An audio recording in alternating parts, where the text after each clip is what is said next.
The Analects of Confucius, translated into English by William Jennings.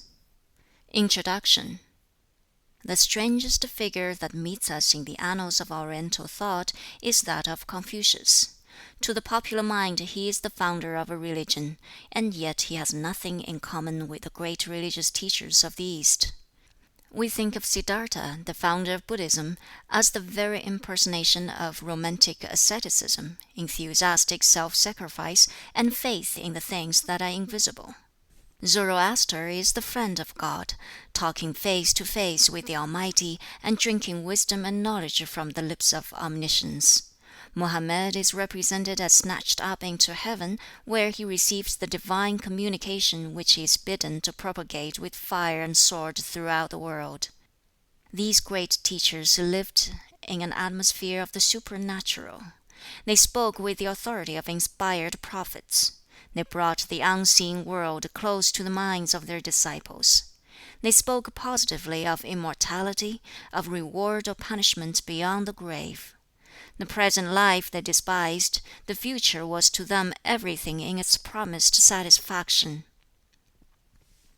The teachings of Confucius were of a very different sort.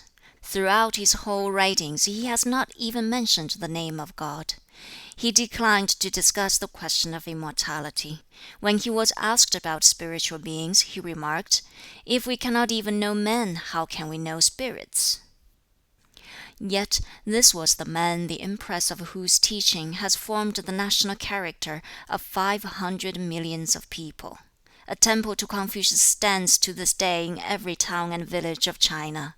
His precepts are committed to memory by every child from the tenderest age, and each year at the Royal University of Peking the emperor holds a festival in honor of the illustrious teacher. The influence of Confucius springs, first of all, from the narrowness and definiteness of his doctrine. He was no transcendentalist, and never meddled with supramundane things. His teaching was of the earth, earthy. It dealt entirely with the common relations of life, and the golden rule he must necessarily have stumbled upon as the most obvious canon of his system. He strikes us as being the great Stoic of the East, for he believed that virtue was based on knowledge of a man's own heart, and knowledge of humankind. There is a pathetic resemblance between the accounts given of the death of Confucius and the death of Zeno. Both died almost without warning in dreary hopelessness, without the ministrations of either love or religion. This may be a mere coincidence, but the lives and teachings of both men must have led them to look with indifference upon such an end. For Confucius in his teaching treated only of man's life on earth, and seems to have had no ideas with regard to the human lot after death. If he had any ideas, he preserved an inscrutable silence about them. As a moralist, he prescribed the duties of the king and of the father, and advocated the cultivation by the individual man of that rest or apathy of mind, which resembles so much the disposition aimed at by the Greek and Roman Stoic. Even as a moralist, he seems to have sacrificed the ideal to the practical, and his loose notions about marriage, his tolerance of concubinage, the slight emphasis which he lays on the virtue of veracity, of which indeed he does not seem himself to have been particularly studious in his historic writings, place him low down in the rank of moralists. Yet he taught what he felt the people could receive, and the flat mediocrity of his character and his teachings has been stamped forever upon the people who, while they are kindly, gentle, forbearing, and full of family piety, are palpably lacking not only in the exaltation of mysticism, but in any religious feeling, generally so called. The second reason that made the teaching of Confucius so influential is based on the circumstances of the time. When this thoughtful, earnest youth awoke to the consciousness of life about him, he saw that the abuses under which the people groaned sprang from the feudal system, which cut up the country into separate territories, over which the power of the king had no control. China was in the position of France in the years preceding Philip August. excepting that there were no places of sanctuary and no truths of God. The great doctrine of Confucius was the unlimited despotism of the emperor, and his moral precepts were intended to teach the emperor how to use his power aright. But the emperor was only typical of all those in authority, the feudal duke, the judge on the bench, and the father of the family. Each could discharge his duties aright only by submitting to the moral discipline which Confucius prescribed. A vital element in this system is its conservatism, its adherence to the imperial idea. As James I said, "No bishop, no king," so the imperialists of China have found in Confucianism the strongest basis for the throne, and have supported its dissemination accordingly. The Analects of Confucius contain the gist of his teachings, and is worthy of study. We find in this work most of the precepts which his disciples have preserved and recorded. They form a code remarkable for simplicity, even crudity, and we are compelled to admire the force of character, the practical sagacity, the insight into the needs of the hour, which enabled Confucius, without claiming any divine sanction, to impose this system upon his countrymen.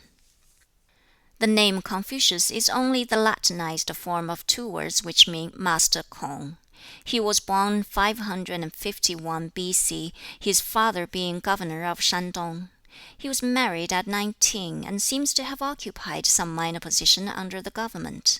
In his 24th year, he entered upon the 3 years' mourning for the death of his mother. His seclusion gave him time for deep thought and the study of history, and he resolved upon the regeneration of his unhappy country. By the time he was 30, he became known as a great teacher, and disciples flocked to him.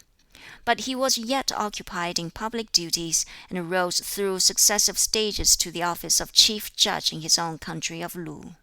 His tenure of office is said to have put an end to crime, and he became the idol of the people in his district. The jealousy of the feudal lords was roused by his fame as a moral teacher and a blameless judge. Confucius was driven from his home, and wandered about with a few disciples until his 69th year, when he returned to Lu, after accomplishing a work which has borne fruit, such as it is, to the present day. He spent the remaining 5 years of his life in editing the odes and historic monuments in which the glories of the ancient Chinese dynasty are set forth. He died in his 73rd year, 478 B.C. There can be no doubt that the success of Confucius has been singularly great, owing especially to the narrow scope of his scheme, which has become crystallized in the habits, usages, and customs of the people. Especially has it been instrumental in consolidating the empire and in strengthening the power of the monarch, who, as he every year burns incense in the red-walled temple at Peking, utters sincerely the invocation, "Great art thou, O perfect sage! Thy virtue is full, thy doctrine complete. Among mortal men there has not been thine equal. All kings honor thee. Thy statutes and laws have come gloriously down. Thou art the pattern in this imperial school. Reverently have the sacrificial vessels been set out. Full of awe, we sound our drums and bells." E.W. End of introduction. The Analects, Book 1. On Learning, Miscellaneous Sayings. "To learn," said the Master, "and then to practice opportunely what one has learned, does not this bring with it a sense of satisfaction? To have associates in study coming to one from distant parts, does not this also mean pleasure in store? And are not those who, while not comprehending all that is said, still remain not unpleased to hear, men of the superior order?" A saying of the scholar Yu: "It is rarely the case that those who act the part of true men in regard to their duty to parents and elder brothers are at the same time willing to turn currishly upon their superiors. It has never yet been the case that such as desire not to commit that offense have been men willing to promote anarchy or disorder. Men of superior mind busy themselves first in getting at the root of things, and when they have succeeded in this, the right course is open to them. Well, are not filial piety and friendly subordination among brothers a root of that right feeling which is owing generally from man to man?' The Master observed, 'Rarely do we meet with the right feeling due from one man to another where there is fine speech and studied meaning.' The scholar Tsang once said of himself, 'On 3 points I examine myself daily, viz., whether, in looking after other people's interests, I have not been acting wholeheartedly; whether, in my intercourse with friends, I have not been true; and whether, after teaching, I have not myself been practising what I have taught.'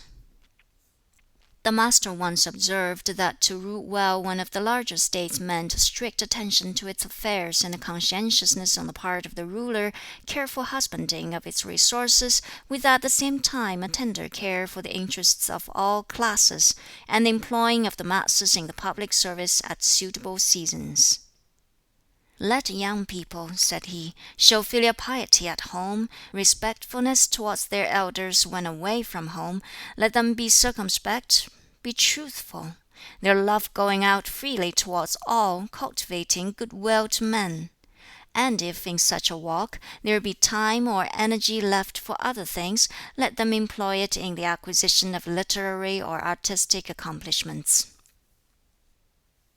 The disciple Tsz hiŠ said, 'The appreciation of worth in men of worth, thus diverting the mind from lascivious desires; ministering to parents while one is the most capable of so doing; serving one's ruler when one is able to devote himself entirely to that object; being sincere in one's language in intercourse with friends: this I certainly must call evidence of learning, though others may say there has been no learning.' Sayings of the Master: 'If the great man be not grave, he will not be revered, neither can his learning be solid. Give prominent place to loyalty and sincerity. Have no associates in study who are not advanced somewhat like yourself. When you have erred, be not afraid to correct yourself.' A saying of the scholar Tsang: 'The virtue of the people is renewed and enriched when attention is seen to be paid to the departed, and the remembrance of distant ancestors kept and cherished.' Tsz k'in put his query to his fellow disciple Tsz kung. Said he, 'When our master comes to this or that state, he learns without fail how it is being governed. Does he investigate matters, or are the facts given him?'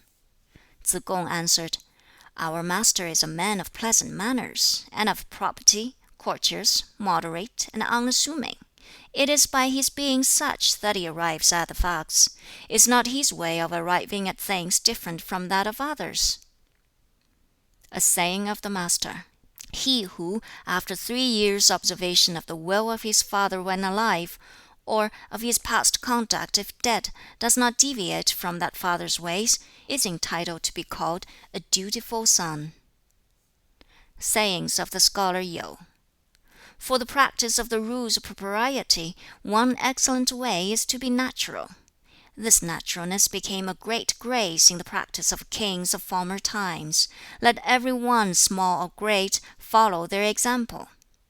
It is not, however, always practicable; and it is not so in the case of a person who does things naturally, knowing that he should act so, and yet who neglects to regulate his acts according to the rules. When truth and right are hand in hand, a statement will bear repetition. When respectfulness and propriety go hand in hand, disgrace and shame are kept afar off. Remove all occasion for alienating those to whom you are bound by close ties, and you have them still to resort to.' A saying of the Master: 'The man of greater mind who, when he is eating, craves not to eat to the full; who has a home but craves not for comforts in it; who is active and earnest in his work and careful in his words; who makes towards men of high principle, and so maintains his own rectitude, that man may be styled a devoted student.' Tsz kung asked, 'What say you, sir, of the poor who do not cringe and fawn, and what of the rich who are without pride and haughtiness?' "They are passable," the Master replied, "yet they are scarcely in the same category as the poor who are happy and the rich who love propriety." In the Book of the Odes, Tsz kung went on to say, we read of one "polished as by the knife and file, the graving tool, the smoothing stone." Does that coincide with your remark?" "Ah, such as you," replied the Master, "may well commence a discussion on the Odes. If one tell you how a thing goes, you know what ought to come." "It does not greatly concern me," said the Master, "that men do not know me. My great concern is my not knowing them." Footnote on Rules of Propriety. An important part of a Chinaman's education still. The textbook, the Li Ji, contains rules for behavior and propriety for the whole life, from the cradle to the grave. End of Book 1. Book 2. Good Government, Filial Piety, the Superior Man. Sayings of the Master: "Let a ruler base his government upon virtuous principles, and he will be like the pole star, which remains steadfast in its place while all the host of stars turn towards it." The Book of Odes contains 300 pieces, but one expression in it may be taken as covering the purport of all, with delicate, unswerving mindfulness. To govern simply by statute, and to reduce all to order by means of pains and penalties, is to render the people evasive, and devoid of any sense of shame. To govern upon principles of virtue, and to reduce them to order by the rules of propriety, would not only create in them the sense of shame, but would moreover reach them in all their errors. When I attained the age of 15, I became bent upon study. At 30, I was a confirmed student. At 40, naught could move me from my course. At 50, I comprehended the will and decrees of heaven. At 60, my ears were attuned to them. At 70, I could follow my heart's desires without overstepping the lines of rectitude. To a question of Meng Yi as to what filial piety consisted in, the Master replied, "In not being perverse." Afterwards, when Fan Ch'i was driving him, the Master informed him of his question and answer, and Fan Ch'i asked, "What was your meaning?" The Master replied, "I meant that the rules of propriety should always be adhered to in regard to those who brought us into the world, in ministering to them while living, in burying them when dead, and afterwards in the offering to them of sacrificial gifts." To a query of Mang Wu respecting filial piety, the Master replied, "Parents ought to bear but one trouble, that of their own sickness." To a like question put by Tsz yu, his reply was this: "The filial piety of the present day simply means that being able to support one's parents, which extends even to the case of dogs and horses, all of which may have something to give in the way of support. If there be no reverential feeling in the matter, what is there to distinguish between the cases?" To a like question of Tsz hia, he replied, "The manner is the difficulty. If, in the case of work to be done, the younger folks simply take upon themselves the toil of it, or if, in the matter of meat and drink, they simply set these before their elders, is this to be taken as filial piety?" Once the Master remarked, "I have conversed with Hui the whole day long, and he has controverted nothing that I have said, as if he were without wits. But when his back was turned, and I looked attentively at his conduct apart from me, I found it satisfactory in all its issues. No, indeed, Hui is not without his wits." Other observations of the Master: "If you observe what things people usually take in hand, watch their motives, and note particularly what it is that gives them satisfaction, shall they be able to conceal from you what they are? Conceal themselves, indeed! Be versed in ancient lore, and familiarize yourself with the modern. Then may you become teachers. The great man is not a mere receptacle." in reply to Tsz-kung respecting the great man. What he first says as a result of his experience, he afterwards follows up. The great man is Catholic-minded, and not one-sided. The common man is the reverse. Learning without thought is a snare. Thought without learning is a danger. Where the mind is set much upon heterodox principles, there truly and indeed is harm. To the disciple Tsz-lu, the Master said, "Should I give you a lesson about knowledge? When you know a thing, maintain that you know it. And when you do not, acknowledge your ignorance. This is characteristic of knowledge." Tsz-chang was studying with an eye to official income. The Master addressed him thus: "Of the many things you hear, hold aloof from those that are doubtful, and speak guardedly with reference to the rest. Your mistakes will then be few. Also, of the many courses you see adopted, hold aloof from those that are risky, and carefully follow the others. You will then seldom have occasion for regret. Thus, being seldom mistaken in your utterance, and have few occasions for regretting the line you take, you are on the high road to your preferment." To a question put to him by Duke Ai as to what should be done in order to render the people submissive to authority, Confucius replied, "Promote the straightforward, and reject those whose causes are crooked, and the thing will be effected. Promote the crooked, and reject the straightforward, and the effect will be the reverse." When Ki K'ang asked of him how the people could be induced to show respect, loyalty, and willingness to be led, the Master answered, "Let there be grave dignity in him who has the oversight of them, and they will show him respect. Let him be seen to be good to his own parents, and kindly in disposition, and they will be loyal to him. Let him promote those who have ability, and see to the instruction of those who have it not, and they will be willing to be led." Some one speaking to Confucius inquired, "Why, sir, are you not an administrator of government?" The Master rejoined, "What says the book of the Annals with reference to filial duty? Make it a point to be dutiful to your parents and amicable with your brethren.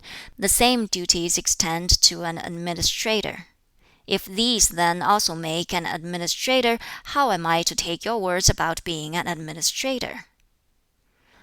On one occasion the Master remarked, "I know not what men are good for, on whose word no reliance can be placed. How should your carriages, large or little, get along without your whipple trees or swing trees?" Tsz-chang asked if it were possible to forecast the state of the country 10 generations hence. The Master replied in this manner: "The Yin dynasty adopted the rules and manners of the Hsia line of kings, and it is possible to tell whether it retrograded or advanced. The Chou line has followed the Yin, adopting its ways, and whether there has been deterioration or improvement may also be determined. Some other line may take up in turn those of Chou, and supposing even this process to go on for 100 generations, the result may be known." Other sayings of the Master: "It is but flattery to make sacrificial offerings to departed spirits not belonging to one's own family. It is moral cowardice to leave undone what one perceives to be right to do." Footnote regarding Duke Ai of Lu, Confucius' native state. Footnote about Ki K'ang, head of one of the 3 families of Lu. End of Book 2. Book 3. Abuse of proprieties in ceremonial and music. Alluding to the head of the Chi family, and the 8 lines of postures before their ancestral hall, Confucius remarked, "If the Chi can allow himself to go to this extent, to what extent will he not allow himself to go?" The 3 families were in the habit, during the removal of the sacred vessels after sacrifice, of using the hymn commencing, "Harmoniously the princes draw near with reverent tread, assisting in his worship, Heaven's Son, the great and dread." "How," exclaimed the Master, "can such words be appropriated in the ancestral hall of the three families? Where a man," said he again, "has not the proper feelings due from one man to another, how will he stand as regards the rules of propriety? And in such a case, what shall we say of his sense of harmony?" On a question being put to him by Lin Fang, a disciple, as to what was the radical idea upon which the rules of propriety were based, the Master exclaimed, "Ah, that is a large question.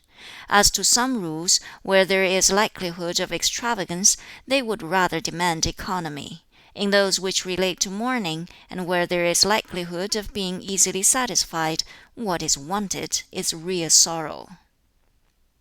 Speaking of the disorder of the times, he remarked that, while the barbarians on the north and east had their chieftains, we here in this great country had nothing to compare with them in that respect.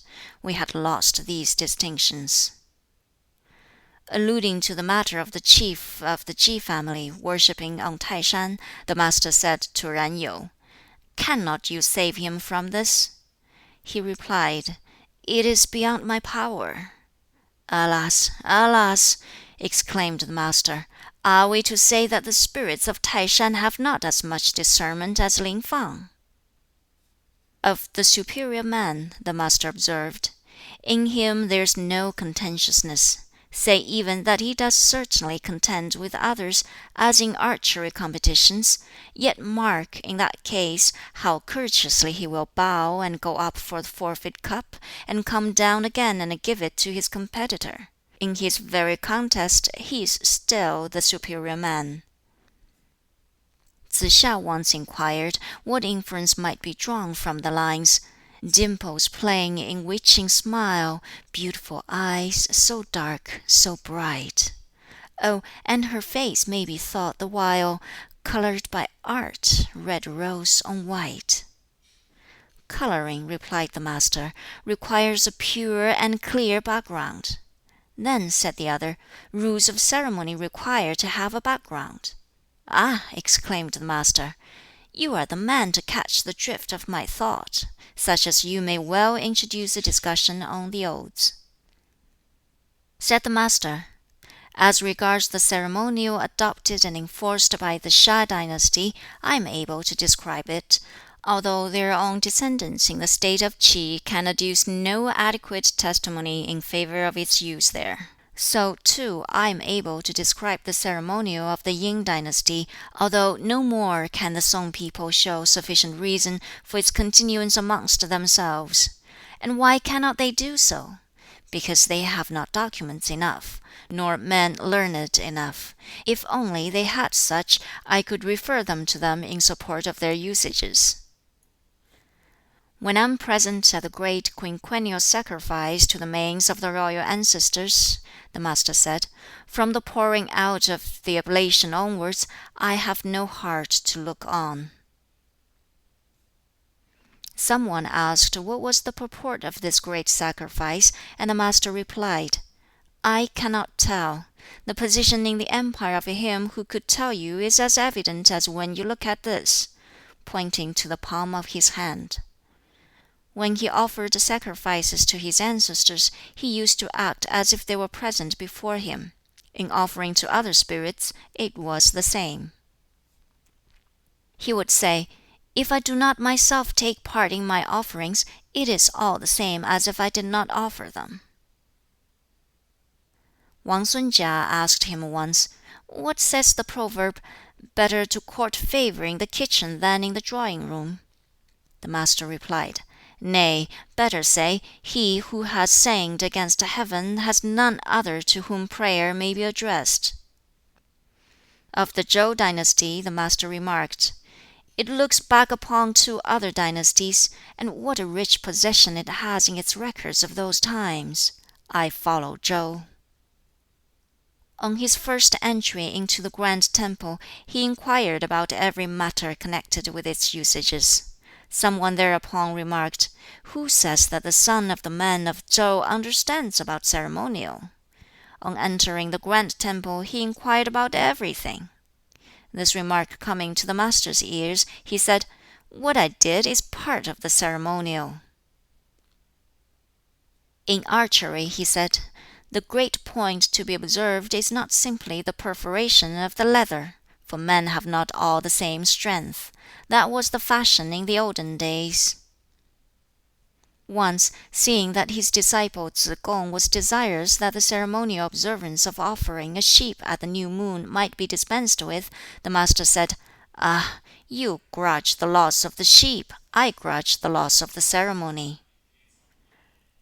"To serve one's ruler nowadays," he remarked, "fully complying with the rules of propriety, is regarded by others as toadyism." When Duke Ting questioned him as to how a prince should deal with his ministers, and how they, in turn, should serve their prince, Confucius said in reply, "In dealing with his ministers, a prince should observe the proprieties. In serving his prince, a minister should observe the duty of loyalty." Referring to the first of the oaths, he remarked that it was mirthful without being lewd, and sad also without being painful. Duke Ai asked the disciple Tsai Wo respecting the places for sacrificing to the earth. The latter replied, "The family of the great Yu of the Sha dynasty chose a place of pine trees. The Yin founders chose cypresses, and the Zhou founders chestnut trees, solemn and majestic, to inspire, 'tis said, the people with feelings of awe." The Master on hearing of this exclaimed, "Never an allusion to things that have been enacted in the past! Never a remonstrance against what is now going on! He has gone away without a word of censure." The Master once said of Kwan Chung, "A small-minded man indeed." "Was he miserly?" some one asked. "Miserly indeed," said he. "Not that. He married 3 times, and he was not a man who restricted his official business to too few hands. How could he be miserly?" "He knew the rules of propriety, I suppose." "Judge. Seeing that the feudal lords planted a screen at their gates, he too would have one at his. Seeing that when any two of the feudal lords met in friendly conclave, they had an earthenware stand on which to place their inverted cups after drinking, he must have the same. If he knew the rules of propriety, who is there that does not know them?" In a discourse to the chief preceptor of music at the court of Lu, the Master said, "Music is an intelligible thing. When you begin a performance, let all the various instruments produce as it were one sound, inharmonious. Then, as you go on, bring out the harmony fully, distinctly, and with uninterrupted flow, unto the end." The warden of the border town of Yi requested an interview with Confucius, and said, "When great men have come here, I have never yet failed to obtain a sight of them." The followers introduced him, and, on leaving, he said to them, "Sirs, why grieve at his loss of office? The empire has for long been without good government, and heaven is about to use your master as its edict announcer." Comparing the music of the Emperor Shun with the music of Chin Wu, the Master said, "That of Shun is beautiful throughout, and also good throughout. That of Wu is all of it beautiful, but scarcely all of it good." "High station," said the Master, "occupied by men who have no large and generous heart, ceremonial performed with no reverence, duties of mourning engaging the attention where there is absence of sorrow, how should I look on where this is the state of things?" Footnote regarding the Chi family. The chief of the Chi clan was virtually the Duke of Lu, under whom Confucius for a time held office. Footnote regarding posturers. These posturers were mutes who took part in the ritual of the ancestral temple, waving plumes, flags, etc. Each line or rank of these contained 8 men. Only in the sovereign's household should there have been 8 lines of them. A ducal family like the Chi should have had but 6 lines. A great official had 4, and one of lower grade 2. These were the gradations marking the status of families, and Confucius' sense of propriety was offended by the Chi's usurping in this way the appearance of royalty. Footnote regarding the three families. Three great families related to each other, in whose hands the government of the state of Lu then was, and of which the Chi was the chief. Footnote regarding Taishan. One of the 5 sacred mountains, worshipped upon only by the sovereign. Footnote regarding the men of Tsou. Tsou was Confucius' birthplace. His father was governor of the town. Footnote regarding Guanzhong. A renowned statesman who flourished about 200 years before Confucius' time. A philosophical work on law and government, said to have been written by him, is still extant. He was regarded as a sage by the people, but he lacked, in Confucius' eyes, the one thing needful, propriety. End of Book 3. Book 4. Social Virtue, Superior and Inferior Man. Sayings of the Master. It is social good feeling that gives charm to a neighborhood. And where is the wisdom of those who choose an abode where it does not abide? Those who are without it cannot abide long, either in straitened or in happy circumstances. Those who possess it find contentment in it. Those who are wise go after it as men go after gain. Only they in whom it exists can have right likings and dislikings for others. Where the will is set upon it, there will be no room for malpractices. Riches and honors are what men desire, but if they arrive at them by improper ways, they should not continue to hold them. Poverty and low estate are what men dislike, but if they arrive at such a condition by improper ways, they should not refuse it. If the superior man make naught of social good feeling, how shall he fully bear that name? Not even whilst he eats his meal will the superior man forget what he owes to his fellow men. Even in hurried leave-takings, even in moments of frantic confusion, he keeps true to his virtue. I have not yet seen a lover of philanthropy nor a hater of misanthropy, such that the former did not take occasion to magnify that virtue in himself, and that the latter, in his positive practice of philanthropy, did not, at times, allow in his presence something savoring of misanthropy.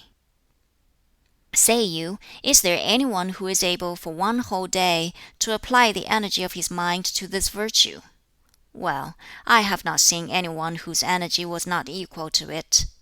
It may be there are such, but I have never met with them. The faults of individuals are peculiar to their particular class and surroundings, and it is by observing their faults that one comes to understand the condition of their good feelings towards their fellows. One may hear the right way in the morning, and at evening die. The scholar who is intent upon learning the right way, and who is yet ashamed of poor attire and poor food, is not worthy of being discoursed with. The masterly man's attitude to the world is not exclusively this or that. Whatsoever is right, to that he will be a party. The masterly man has an eye to virtue, the common man to earthly things. The former has an eye to penalties for error, the latter to favor. Where there is habitual going after gain, there is much ill will. When there is ability in a ruler to govern a country by adhering to the rules of propriety, and by kindly condescension, what is wanted more? Where the ability to govern thus is wanting, what has such a ruler to do with the rules of propriety?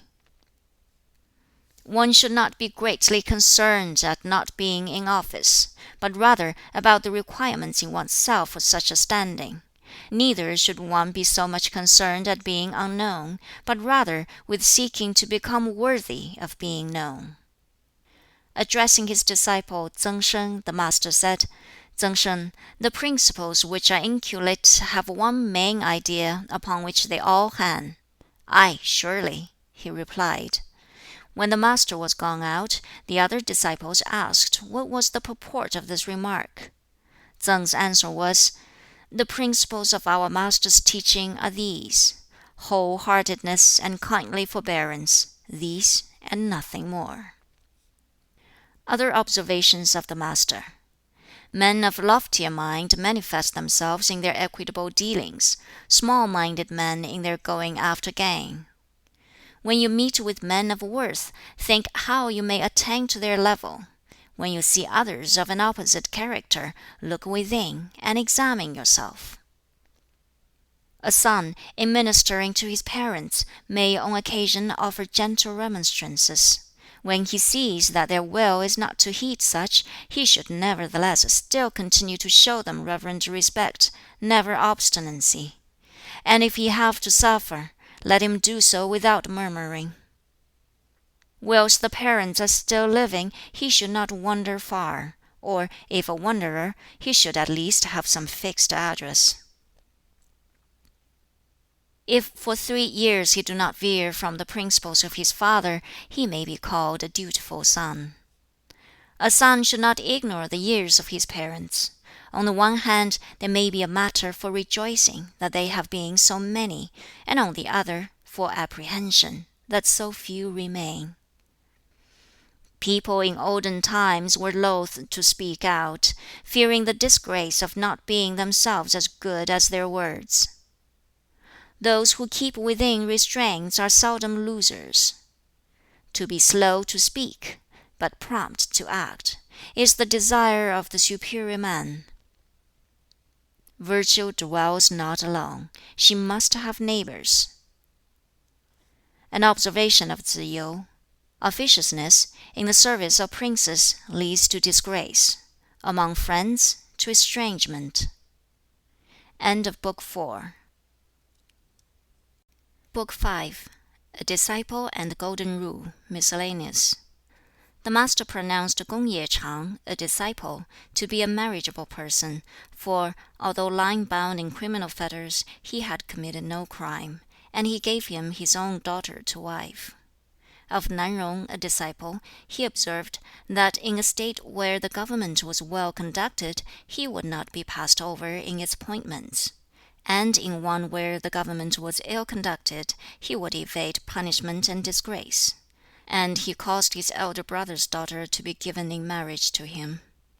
Of Tsz Chian, a disciple, he remarked, "A superior man indeed is the like of him, but had there been none of superior quality in Lu, how should this man have attained to his excellence?"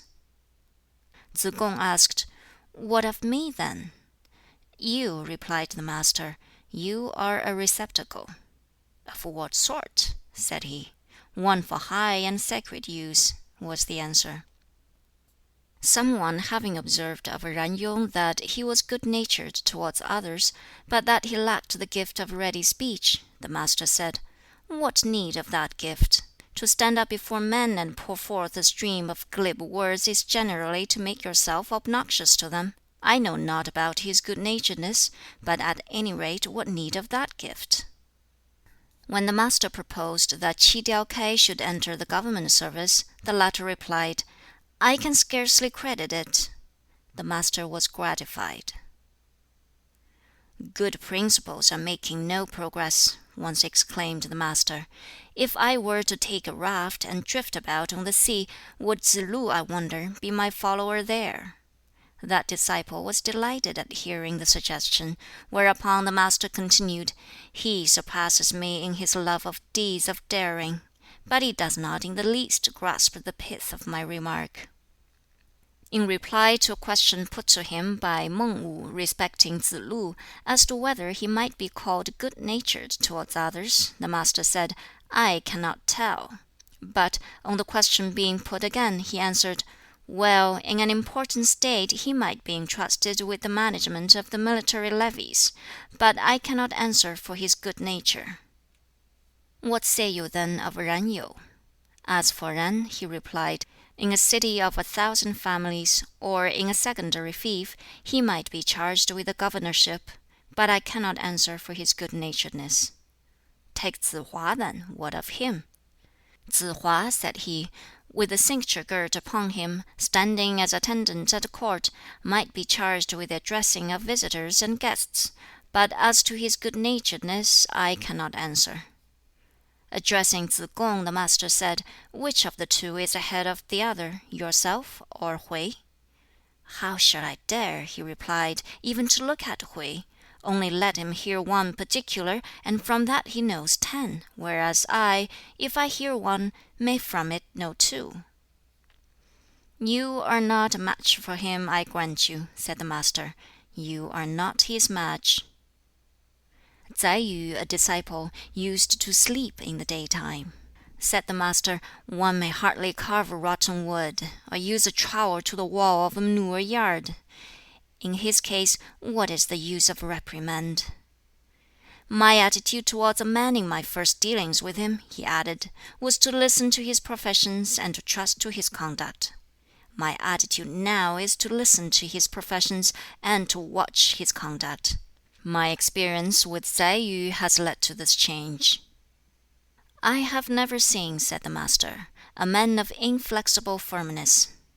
Some one thereupon mentioned Shen Ch'eng, a disciple. "Ch'eng," said he, "is wanton. Where do you get at his inflexibleness?"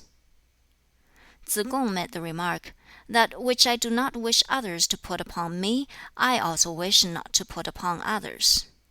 "Nay," said the Master, "you have not got so far as that." The same disciple once remarked, "There may be access so as to hear the Master's literary discourses, but when he is treating of human nature and the way of heaven, there may not be such success." Tsz lu, after once hearing him upon some subject, and feeling himself as yet incompetent to carry into practice what he had heard, used to be apprehensive, only lest he should hear the subject revived. Tsz kung asked how it was that K'ung Wan had come to be so styled Wan, the talented. The Master's answer was, "Because, though a man of an active nature, he was yet fond of study, and he was not ashamed to stoop to put questions to his inferiors." Respecting Tsz ch'an, the Master said that he had 4 of the essential qualities of the superior man. In his own private walk he was humble-minded. In serving his superiors he was deferential. In his looking after the material welfare of the people he was generously kind. And in his exaction of public service from the latter he was just. Speaking of Yen Ping, he said, "He was one who was happy in his mode of attaching men to him. However long the intercourse, he was always deferential to them." Referring to Tsang Wan, he asked, "What is to be said of this man's discernment? This man with his tortoise house, with the pillar heads and posts bedizened with scenes of hail and myrrh." Tsz chang put a question relative to the chief minister of Chu, Tsz wan. He said, 3 times he became chief minister, and on none of these occasions did he betray any sign of exaltation. 3 times his ministry came to an end, and he showed no sign of chagrin. He used without fail to inform the new minister as to the old mode of administration. What say you of him?" "That he was a loyal man," said the Master. "But was he a man of fellow feeling?" said the disciple. "Of that I am not sure," he answered. "How am I to get at that?" The disciple went on to say, "After the assassination of the Prince of Ch'i by the officer Cui, the latter's fellow official Cheng Wan, who had 60 teams of horses, gave up all and turned his back upon him. On coming to another state, he observed, 'There are here characters somewhat like that of our minister Cui,' and he turned his back upon them. Proceeding to a certain other state, he had occasion to make the same remark, and left. What say you of him?" "That he was a pure-minded man," answered the Master. "But was he a man of fellow feeling?" urged the disciple. "Of that I am not sure," he replied. "How am I to get at that?" Chi Wan was one who thought 3 times over a thing before he acted. The Master hearing this of him, observed, "Twice would have been enough." Of Ning Wu the Master said that when matters went well in the state he used to have his wits about him, but when they went wrong he lost them. His intelligence might be equaled, but not his witlessness. Once, when the master lived in the state of Ch'in, he exclaimed, "Let me get home again! Let me get home! My school children are wild and impetuous. Though they are somewhat accomplished, and perfect in one sense in their attainments, yet they know not how to make nice discriminations." Of Bo Yi and Shu Qi, he said, "By the fact of their not remembering old grievances, they gradually did away with resentment." Of Wei Sheng Gao, he said, "Who calls him straightforward? A person once begged some vinegar of him, and he begged it from a neighbor, and then presented him with it." "Fine speech," said he, "and studied mien, and superfluous show of deference, of such things Tso Qiu Ming was ashamed. I too am ashamed of such things. Also of hiding resentment felt towards an opponent and treating him as a friend, of this kind of thing he was ashamed, and so too am I." Attended once by the two disciples Yen Yuan and Tsz lu, he said, "Come now, why not tell me, each of you, what in your hearts you are really after?" "I should like," said Tsz lu, "for myself and my friends and associates, carriages and horses, and to be clad in light furs, nor would I mind much if they should become the worse for wear." "And I should like," said Yen Yuan, "to live without boasting of my abilities, and without display of meritorious deeds." Tsz lu then said, "I should like, sir, to hear what your heart is set upon." The Master replied, "It is this: in regard to old people, to give them quiet and comfort; in regard to friends and associates, to be faithful to them; in regard to the young, to treat them with fostering affection and kindness." On one occasion the Master exclaimed, "Ah, 'tis hopeless! I have not yet seen the man who can see his errors, so as inwardly to accuse himself." "In a small cluster of houses there may well be," said he, "some whose integrity and sincerity may compare with mine, but I yield to none in point of love of learning."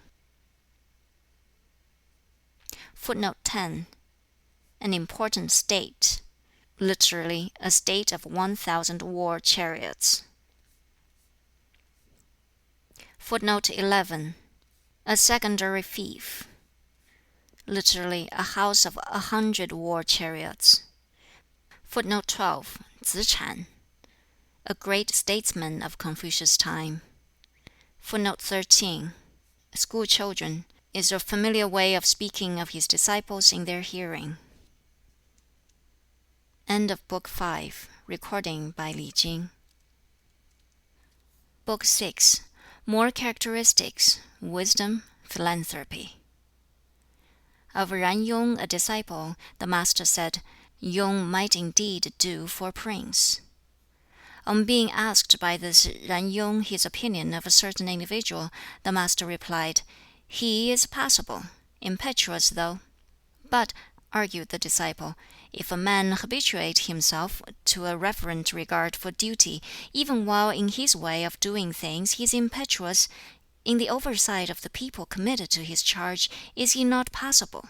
If, on the other hand, he habituate himself to impetuosity of mind, and show it also in his way of doing things, is he not then over impetuous?"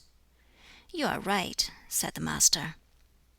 When the Duke Ai inquired which of the disciples were devoted to learning, Confucius answered him, "There was one Yan Hui who loved it, a man whose angry feelings towards any particular person he did not suffer to visit upon another, a man who would never fall into the same error twice. Unfortunately his allotted time was short and he died, and now his like is not to be found. I have never heard of one so devoted to learning." While Tsz hua, a disciple, was away on a mission to Qi, the disciple Ran Yu, on behalf of his mother, applied for some grain. "Give her 3 pecks," said the Master. He applied for more. "Give her 8 then." Ran gave her 50 times that amount. The Master said, "When Tsz hua went on that journey to Qi, he had well-fed steeds yoked to his carriage, and was arrayed in light furs. I have learned that the superior man should help those whose needs are urgent, not help the rich to be more rich." When Yuan Si became prefect under him, he gave him 900 measures of grain, but the prefect declined to accept them.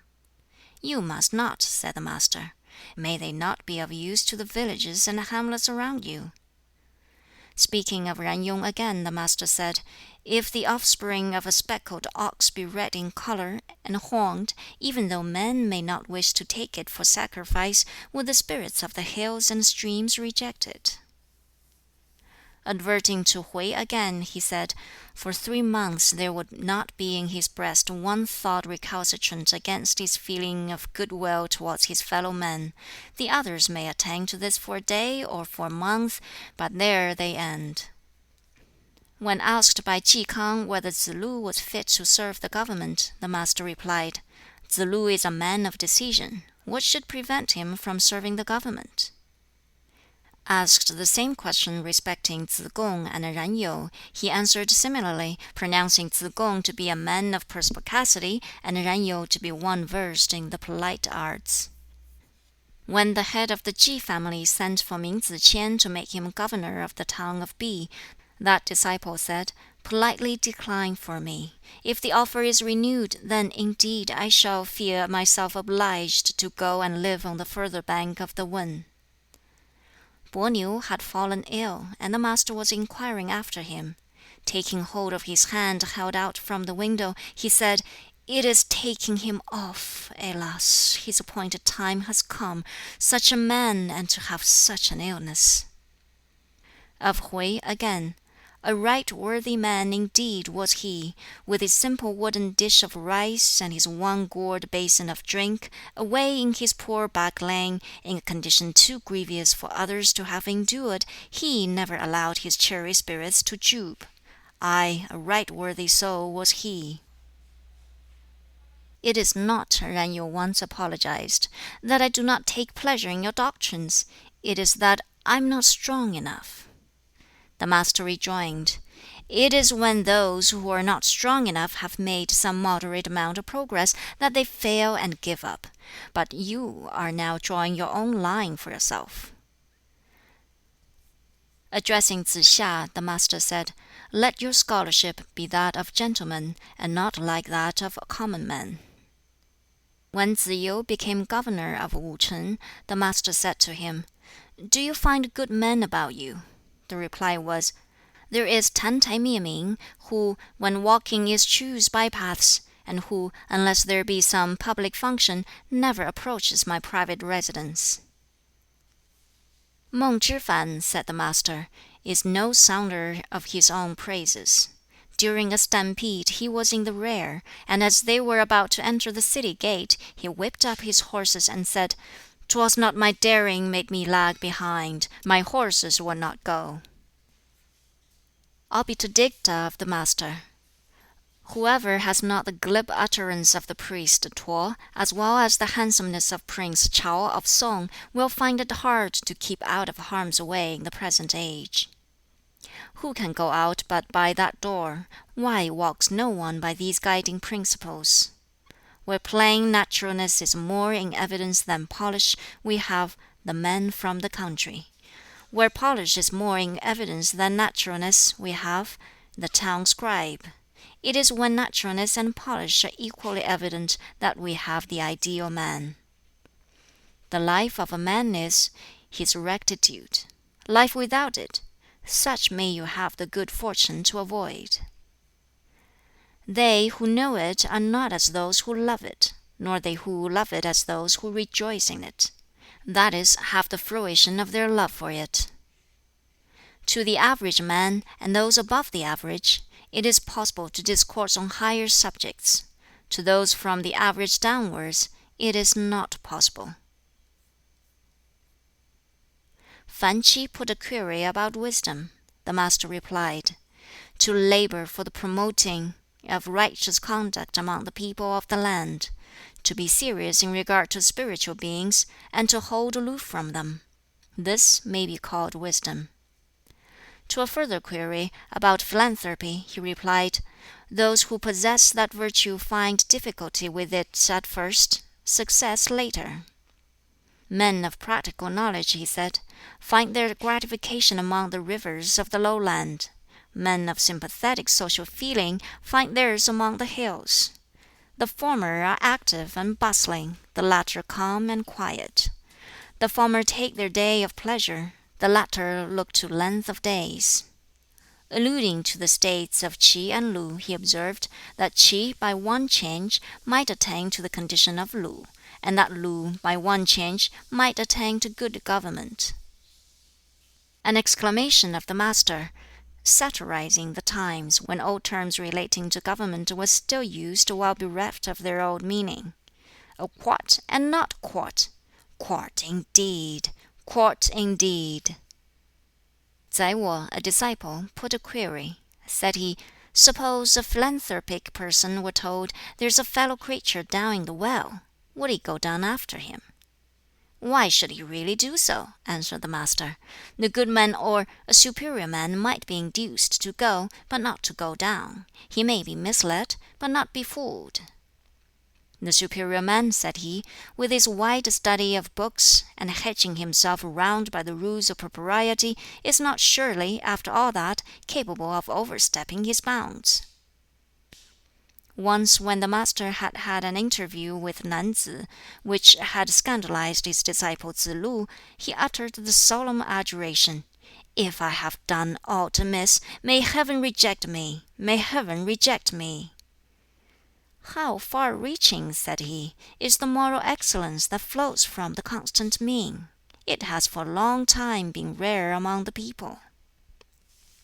Tsz kung said, "Suppose the case of one who confers benefits far and wide upon the people, and who can, in so doing, make his bounty universally felt, how would you speak of him? Might he be called philanthropic?" The Master exclaimed, "What a work for philanthropy! He would require indeed to be a sage. He would put into shade even Yao and Shun. Well, a philanthropic person, desiring for himself a firm footing, is led on to give one to others. Desiring for himself an enlightened perception of things, he is led on to help others to be similarly enlightened. If one could take an illustration coming closer home to us than yours, that might be made the starting point for speaking about philanthropy." Footnote 14: When Yuan Si became prefect under him, he gave him 900 measures of grain, but the prefect declined to accept them. At this time Confucius was criminal judge in his native state of Lu. Yuan Si had been a disciple. The commentators add that this was the officer's proper salary, and that he did wrong to refuse it. Footnote 15: About the constant mean. The doctrine afterwards known by that name, and which gave its title to a Confucian treatise. End of Book 6. Recording by Li Jing. Book 7. Characteristics of Confucius. An incident. Said the Master, "I, as a transmitter and not an originator, and as one who believes in and loves the ancients, venture to compare myself with our old Peng." Footnote 16.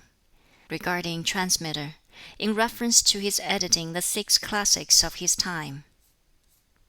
"What find you indeed in me? A quiet brooder and a memorizer, a student never satiated with learning, an unwearied monitor of others. The things which weigh heavily upon my mind are these: failure to improve in the virtues, failure in discussion of what is learned, inability to walk according to knowledge received as to what is right and just, inability also to reform what has been amiss." In his hours of recreation and refreshment, the Master's manner was easy and unconstrained, affable and winning. Once he exclaimed, "Alas, I must be getting very feeble. 'Tis long since I have had a repetition of the dreams in which I used to see the Duke of Chow."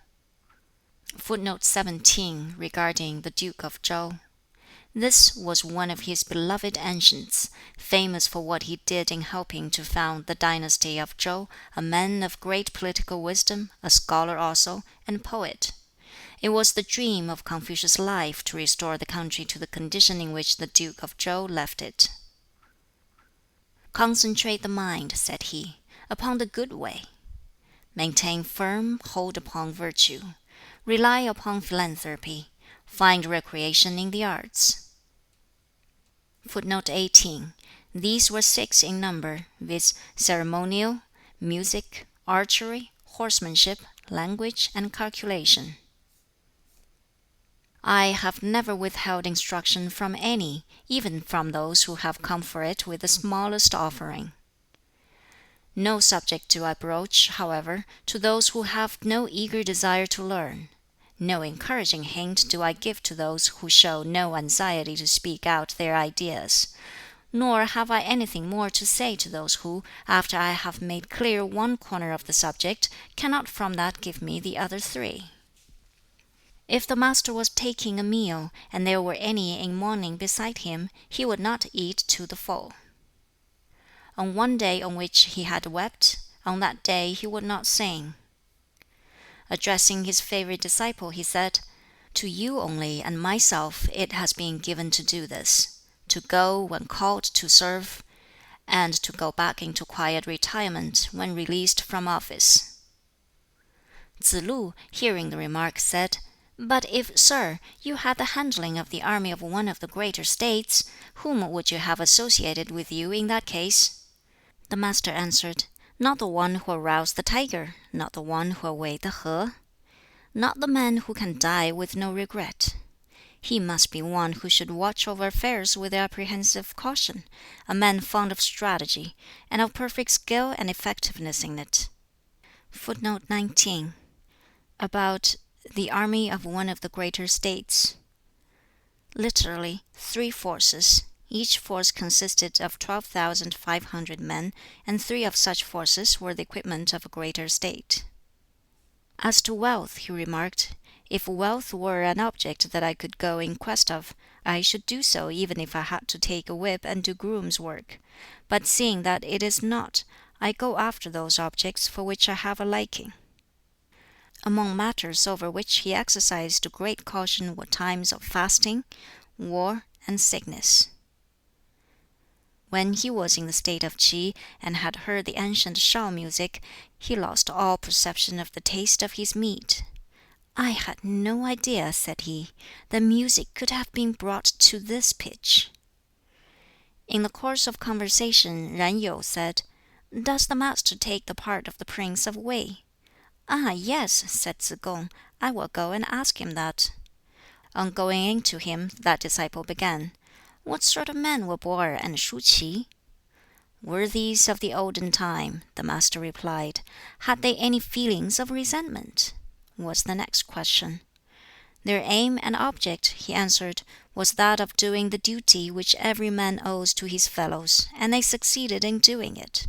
What room further for feelings of resentment?' The questioner on coming out said, 'The Master does not take his part.' 'With a meal of coarse rice,' said the Master, 'and with water to drink, and my bent arm for my pillow, even thus I can find happiness. Riches and honors without righteousness are to me as fleeting clouds.'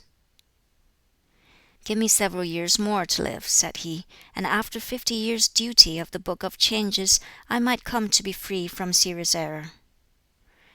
The Master's regular subjects of discourse were the books of the Odes and history, and the upkeeping of the rules of propriety. On all of these he regularly discoursed. The Duke of She questioned Tsz lu about Confucius, and the latter did not answer. Hearing of this, the Master said, 'Why did you not say, "He is a man with a mind so intent on his pursuits that he forgets his food, and finds such pleasure in them that he forgets his troubles, and does not know that old age is coming upon him"?' 'As I came not into life with any knowledge of it,' he said, 'and as my likings are for what is old, I busy myself in seeking knowledge there.'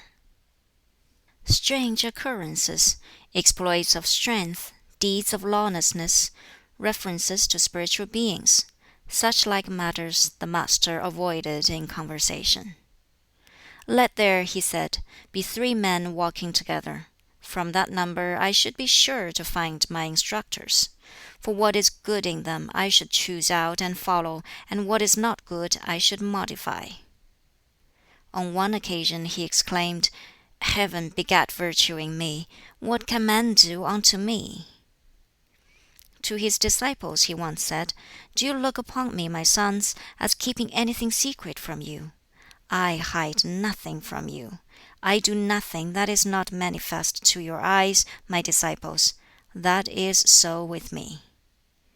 Four things there were which he kept in view in his teaching: scholarliness, conduct of life, honesty, faithfulness. "It is not given to me," he said, "to meet with a sage. Let me but behold a man of superior mind, and that will suffice. Neither is it given to me to meet with a good man. Let me but see a man of constancy, and it will suffice. It is difficult for persons to have constancy when they pretend to have that which they are destitute of, to be full when they are empty, to do things on a grand scale when their means are contracted." When the Master fished with hook and line, he did not also use a net. When out with his bow, he would never shoot at game in cover. "Some there may be," said he, "who do things in ignorance of what they do. I am not of these. There is an alternative way of knowing things, viz., to sift out the good from the many things one hears, and follow it, and to keep in memory the many things one sees." Pupils from Hu-shan were difficult to speak with. One youth came to interview the Master, and the disciples were in doubt whether he ought to have been seen. "Why so much ado," said the Master, "at my merely permitting his approach, and not rather at my allowing him to draw back? If a man have cleansed himself in order to come and see me, I receive him as such; but I do not undertake for what he will do when he goes away." "Is the philanthropic spirit far to seek indeed?" the Master exclaimed. "I wish for it, and it is with me." The minister of crime in the state of Ch'in asked Confucius whether Duke Chao of Lu was acquainted with the proprieties, and he answered, "Yes, he knows them." When Confucius had withdrawn, the minister bowed to Wu Ma Chi, a disciple, and motioned to him to come forward. He said, "I have heard that superior men show no partiality. Are they too, then, partial? That prince took for his wife a lady of the Wu family, having the same surname as himself, and had her named Lady Tzu of Wu, the elder. If he knows the propriety, then who does not?" The disciple reported this to the Master, who thereupon remarked, "Well for me! If I err in any way, others are sure to know of it."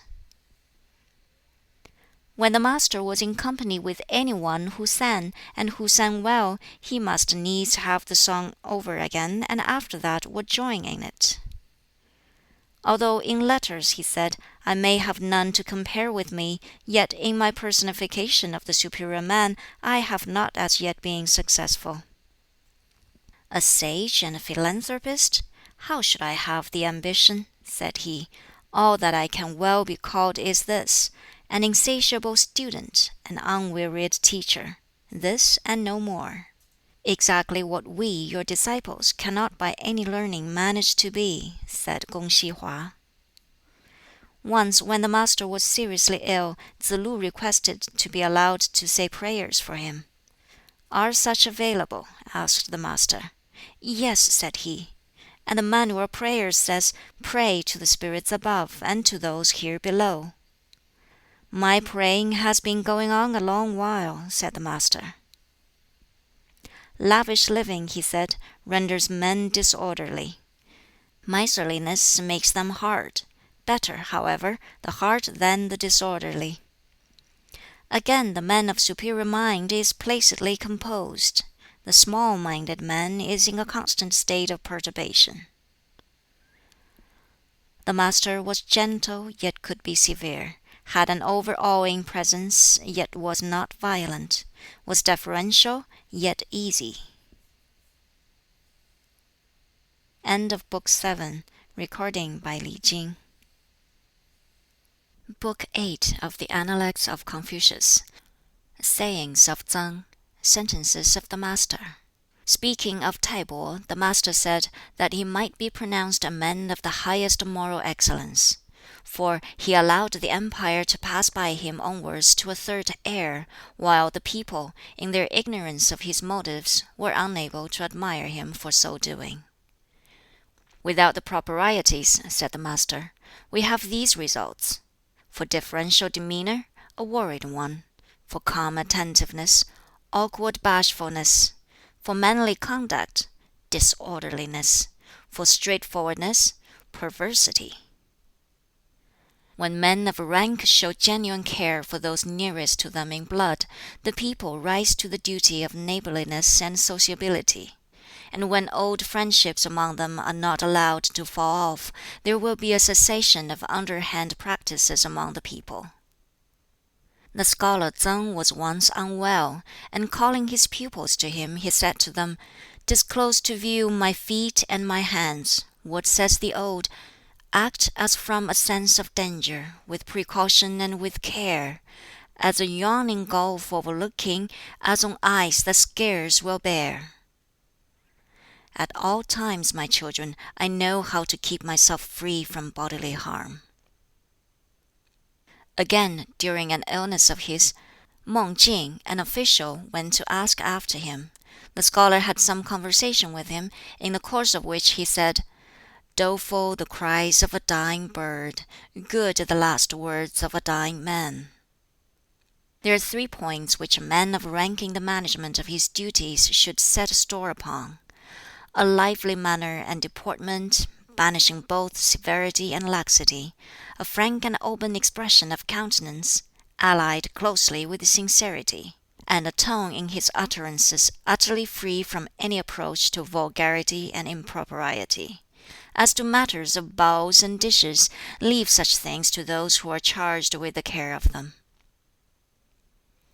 Another saying of the scholar Tsang: "I once had a friend who, though he possessed ability, would go questioning men of none, and though surrounded by numbers, would go with his questions to isolated individuals, who also, whatever he might have, appeared as if he were without it, and, with all his substantial acquirements, made as though his mind were mere blank, and when insulted would not retaliate.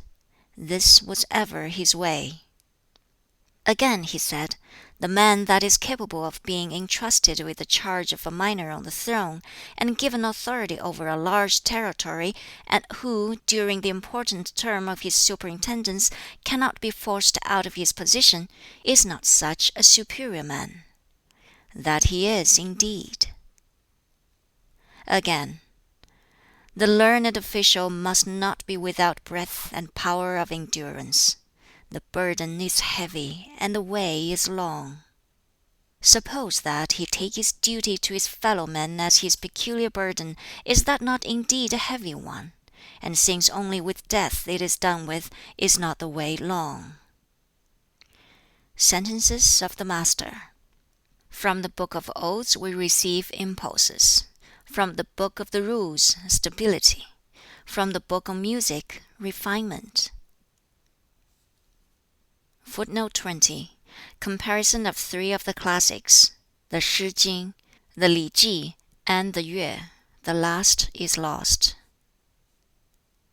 The people may be put into the way they should go, though they may not be put into the way of understanding it. The man who likes bravery, and yet groans under poverty, has mischief in him. So too has the misanthrope, groaning at any severity shown towards him. Even if a person were adorned with the gifts of the Duke of Chow, yet if he were proud and avaricious, all the rest of his qualities would not indeed be worth looking at. Not easily found is the man who, after 3 years' study, has failed to come upon some fruit of his toil. The really faithful lover of learning holds fast to the good way till death. He will not go into a state in which a downfall is imminent, nor take up his abode in one where disorder reigns.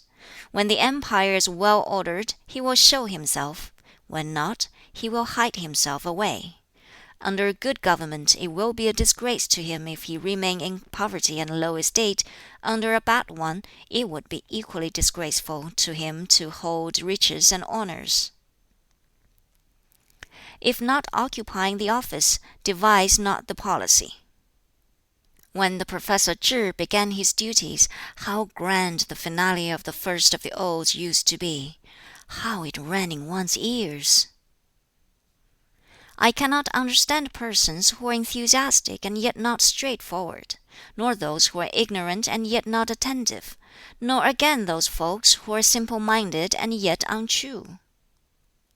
Learn as if never overtaking your object, and yet as if apprehensive of losing it. How sublime was the handling of the empire by Shun and Yu! It was as nothing to them. How great was Yao as a prince! Was he not sublime? Say that heaven only is great, then was Yao alone after its pattern. How profound was he! The people could not find a name for him. How sublime in his achievements! How brilliant in his scholarly productions!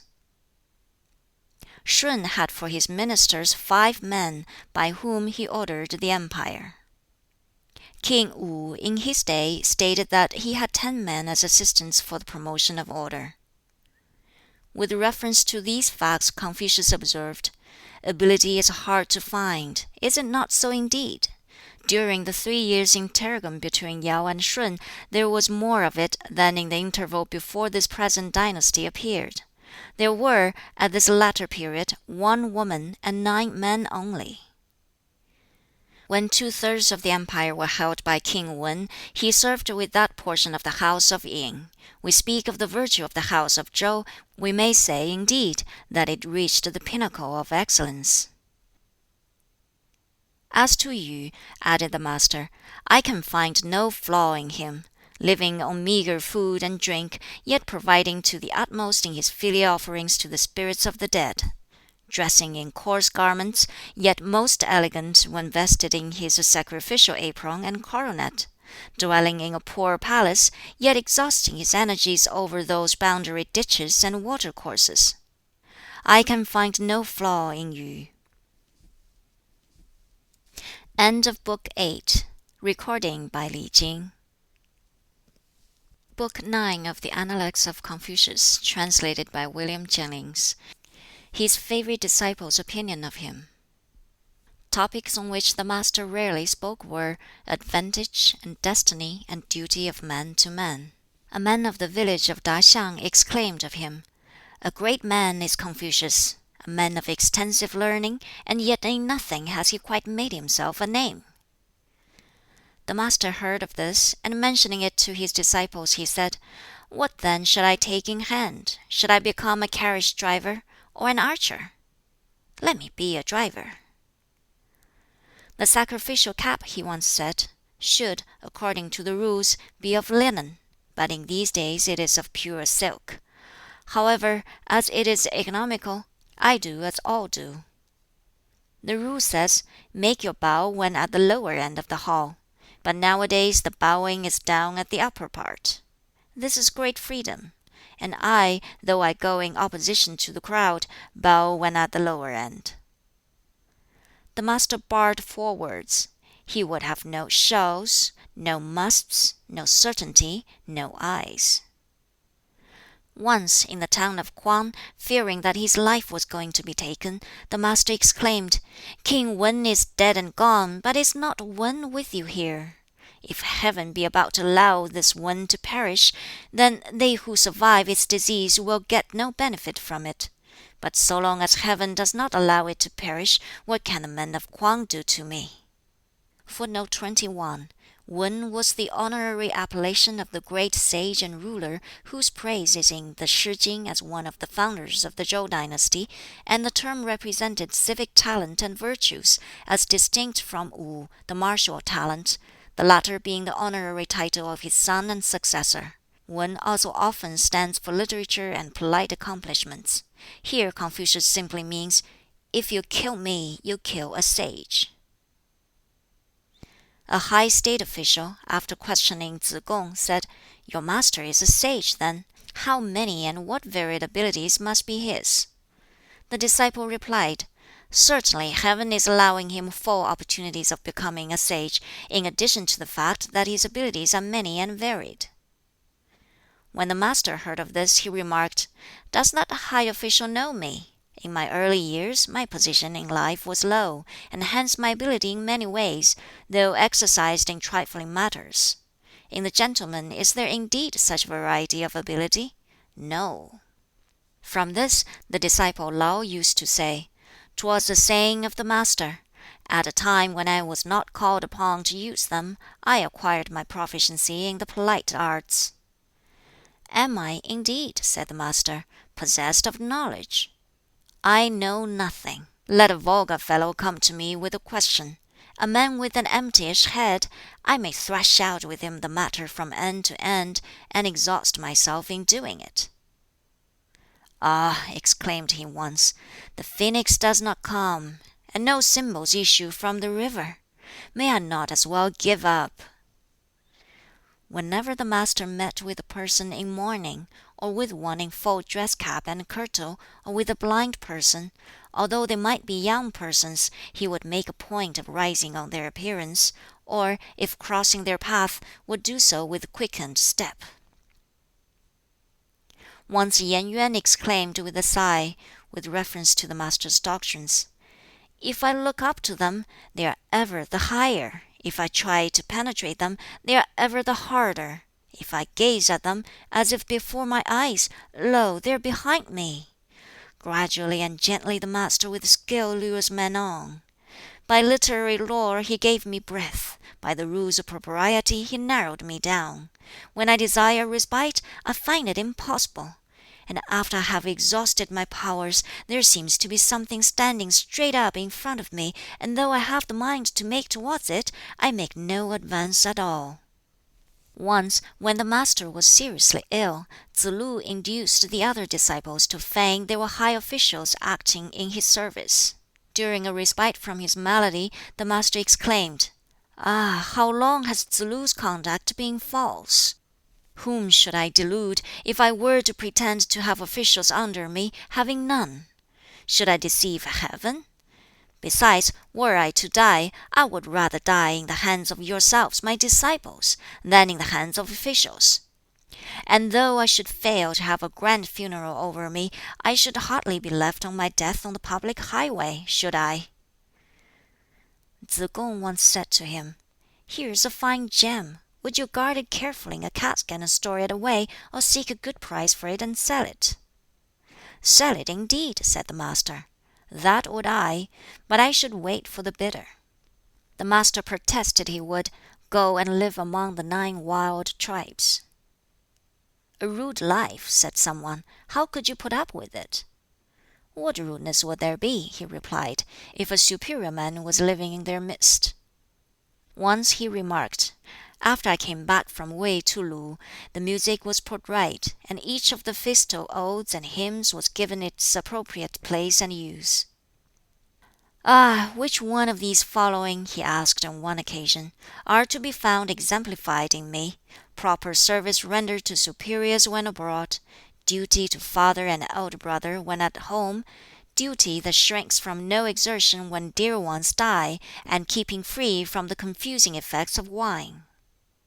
Standing once on the bank of a mountain stream, he said musingly, "Like this are those that pass away, no cessation, day or night."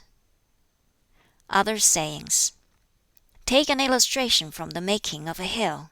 A simple basketful is wanting to complete it, and the work stops. So I stop short." Take an illustration from the levelling of the ground. Suppose again just one basketful is left, when the work has so progressed.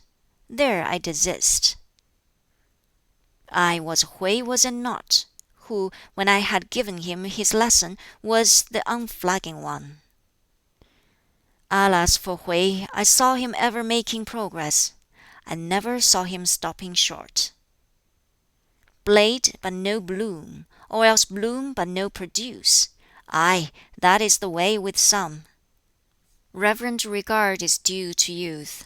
How know we what difference there may be in them in the future from what they are now? Yet when they have reached the age of 40 or 50, and are still unknown in the world, then indeed they are no more worthy of such regard.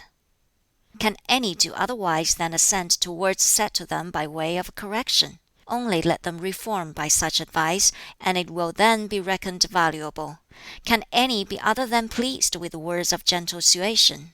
Only let them comply with them fully, and such also will be accounted valuable. With those who are pleased without so complying, and those who assent but do not reform, I can do nothing at all. Give prominent place to loyalty and sincerity. Have no associates in study who are not advanced somewhat like yourself. When you have erred, be not afraid to correct yourself. It may be possible to seize and carry off the chief commander of a large army, but not possible so to rob one poor fellow of his will. One who stands, clad in hempen robe the worse for wear, among others clad in furs of fox and badger, and yet unabashed. To Tsz-lu that is it not. Tsz-lu used always to be humming over the lines, "From envy and enmity free, what deed doth he other than good?" How should such a rule of life, asked the Master, be sufficient to make any one good? When the year grows chilly, we know the pine and cypress are the last to fade. The wise escape doubt, the good-hearted trouble, the bold apprehension. Some may study side by side and yet be asunder when they come to the logic of things. Some may go on together in this latter course, but be wide apart in the standards they reach in it. Some again may together reach the same standard, and yet be diverse in weight of character. The blossom is out on the cherry tree, with a flutter on every spray. Dost think that my thoughts go not out to thee? Ah, why art thou far away? Commenting on these lines, the Master said, "There can hardly have been much thought going out. What does distance signify?" End of Book 9. Recording by Li Jing. Book 10 of the Analects of Confucius, translated by William Jennings. Confucius in private and official life.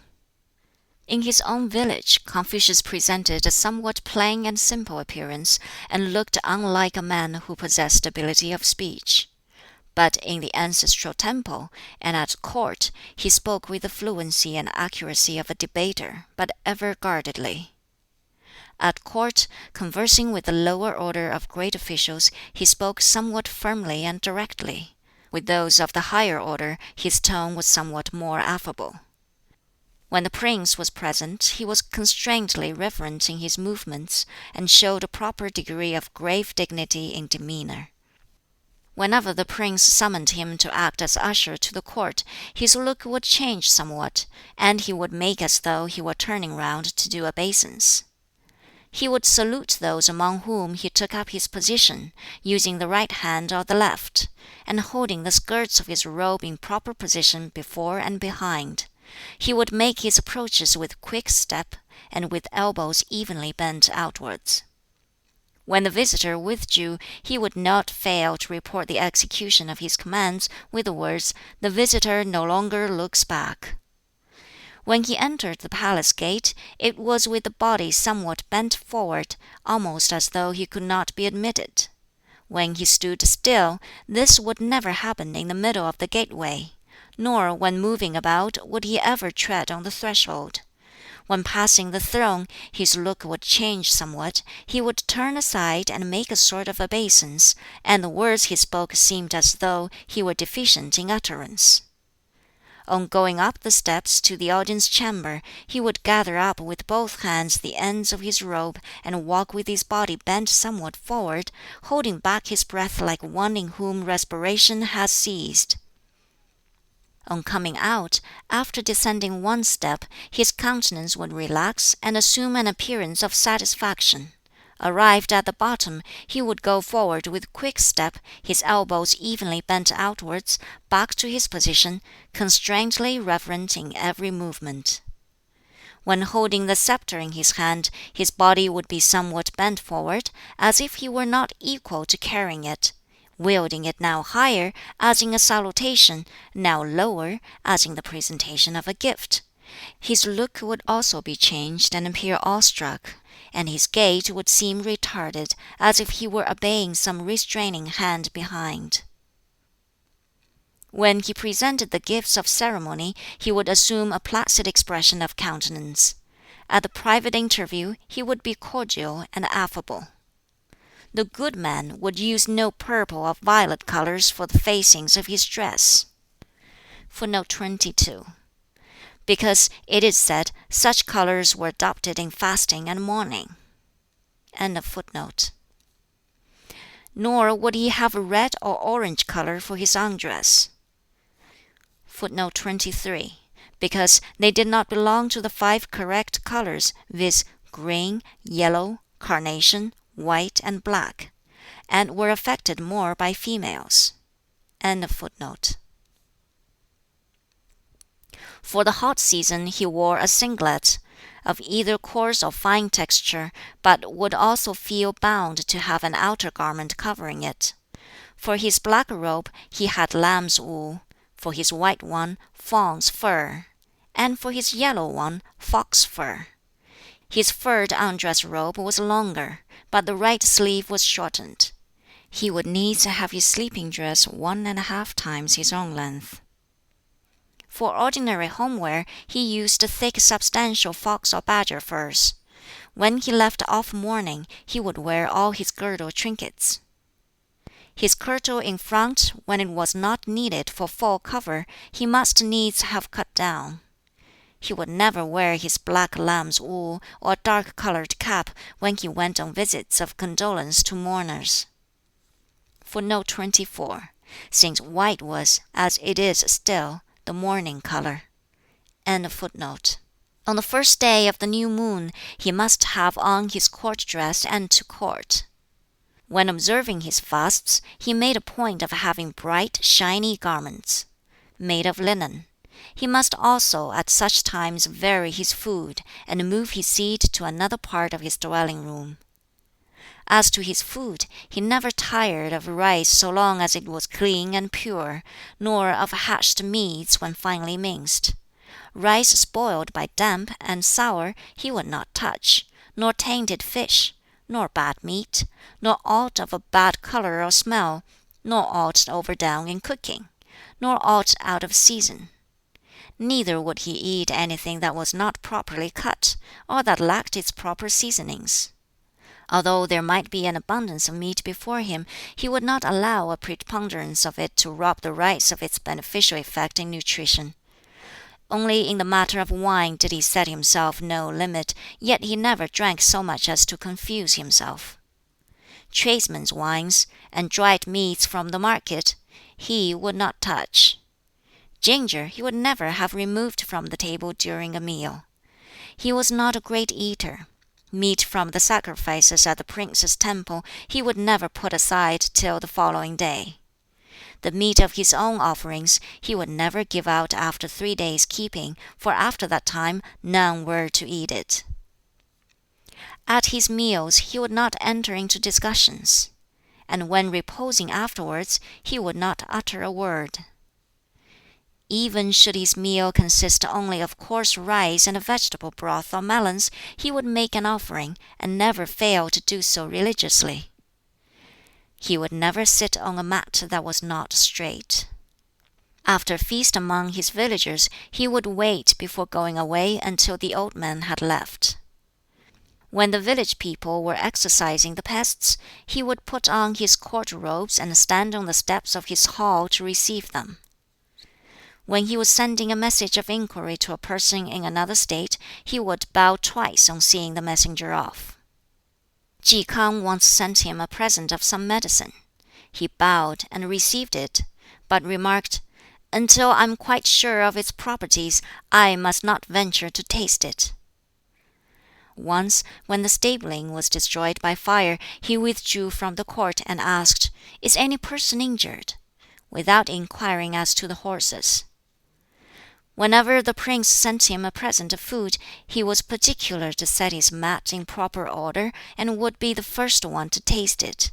If the prince's present was one of raw meat, he must needs have it cooked, and make an oblation of it. If the gift were a live animal, he would be sure to keep it and care for it. When he was in waiting, and at a meal with the prince would make the offering, and he, the master, was the pregustator. Footnote 25, referring to make the offering. The act of grace before eating. End of footnote. When unwell and the prince came to see him, he would arrange his position so that his head inclined towards the east, would put over him his court robes, and draw his girdle across them. When summoned by order of the prince, he would start off without waiting for his horses to be put to. On his entry into the grand temple, he inquired about everything connected with its usages. If a friend died, and there were no near relatives to take him to, he would say, "Let him be buried from my house." For a friend's gift, unless it consisted of meat that had been offered in sacrifice, he would not bow, even if it were a carriage and horses. In repose he did not lie like one dead. In his home life he was not formal in his manner. Whenever he met with a person in mourning, even though it were a familiar acquaintance, he would be certain to change his manner; and when he met with any one in full dress cap, or with any blind person, he would also unfailingly put on a different look, even though he were himself in undress at the time. In saluting any person wearing mourning, he would bow forwards towards the front bar of his carriage. In the same manner he would also salute the bearer of a census register. When a sumptuous banquet was spread before him, a different expression would be sure to appear in his features, and he would rise up from his seat. At a sudden thunderclap, or when the wind grew furious, his look would also invariably be changed. On getting into his car, he would never fail first to stand up erect, holding on by the strap. When in the car, he would never look about, nor speak hastily, nor bring one hand to the other. Let one but make a movement in his face, and the bird will rise and seek some safer place. Apropos of this, he said, "Here is a hen pheasant from Shanliang, and in season! And in season!" After Tsz lu had got it prepared, he smelled it thrice, and then rose up from his seat. End of Book 10. Recording by Li Jing. Book 11 of the Analects of Confucius, translated by William Jennings. Comparative worth of his disciples. "The first to make progress in the proprieties and in music," said the master, "are plain countrymen. After them, the men of higher standing.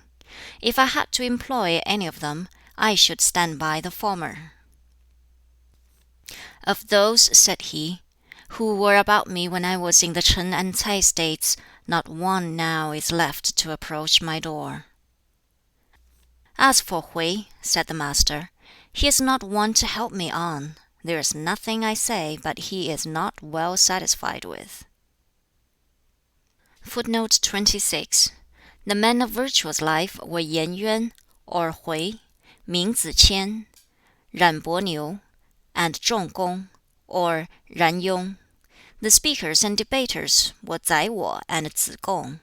The capable government servants were Ran You and Ji Lu. The literary students, Tsz You and Tsz Xia. End of footnote. "What a dutiful son was Ming Ziqian!" he exclaimed. "No one finds occasion to differ from what his parents and brothers have said of him." Nan Rong used to repeat 3 times over the lines in the Odes about the white scepter.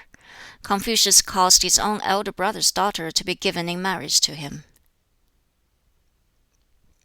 When Ji K'ang inquired which of the disciples were fond of learning, Confucius answered him, "There was one Yan Hui who was fond of it, but unfortunately his allotted time was short, and he died, and now his like is not to be found." When Yen Yuan died, his father, Yen Lu, begged for the master's carriage in order to get a shell for his coffin. "Ability or no ability," said the master, "every father still speaks of my son. When my own son Li died, and the coffin for him had no shell to it, I know I did not go on foot to get him one. But that was because I was, though retired, in the wake of the ministers, and could not therefore well do so." On the death of Yen Yuan, the master exclaimed, "Ah me! Heaven is ruining me! Heaven is ruining me!" On the same occasion, his wailing for that disciple becoming excessive, those who were about him said, "Sir, this is too much." "Too much?" said he. "If I am not to do so for him, then for whom else?" The disciples then wished for the deceased a grand funeral. The master could not on his part consent to this. They nevertheless gave him one.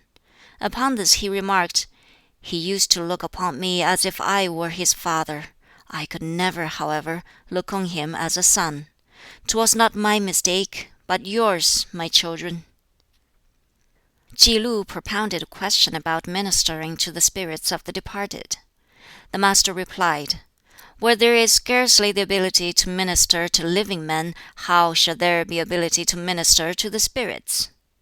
On his venturing to put a question concerning death, he answered, "Where there is scarcely any knowledge about life, how shall there be any about death?"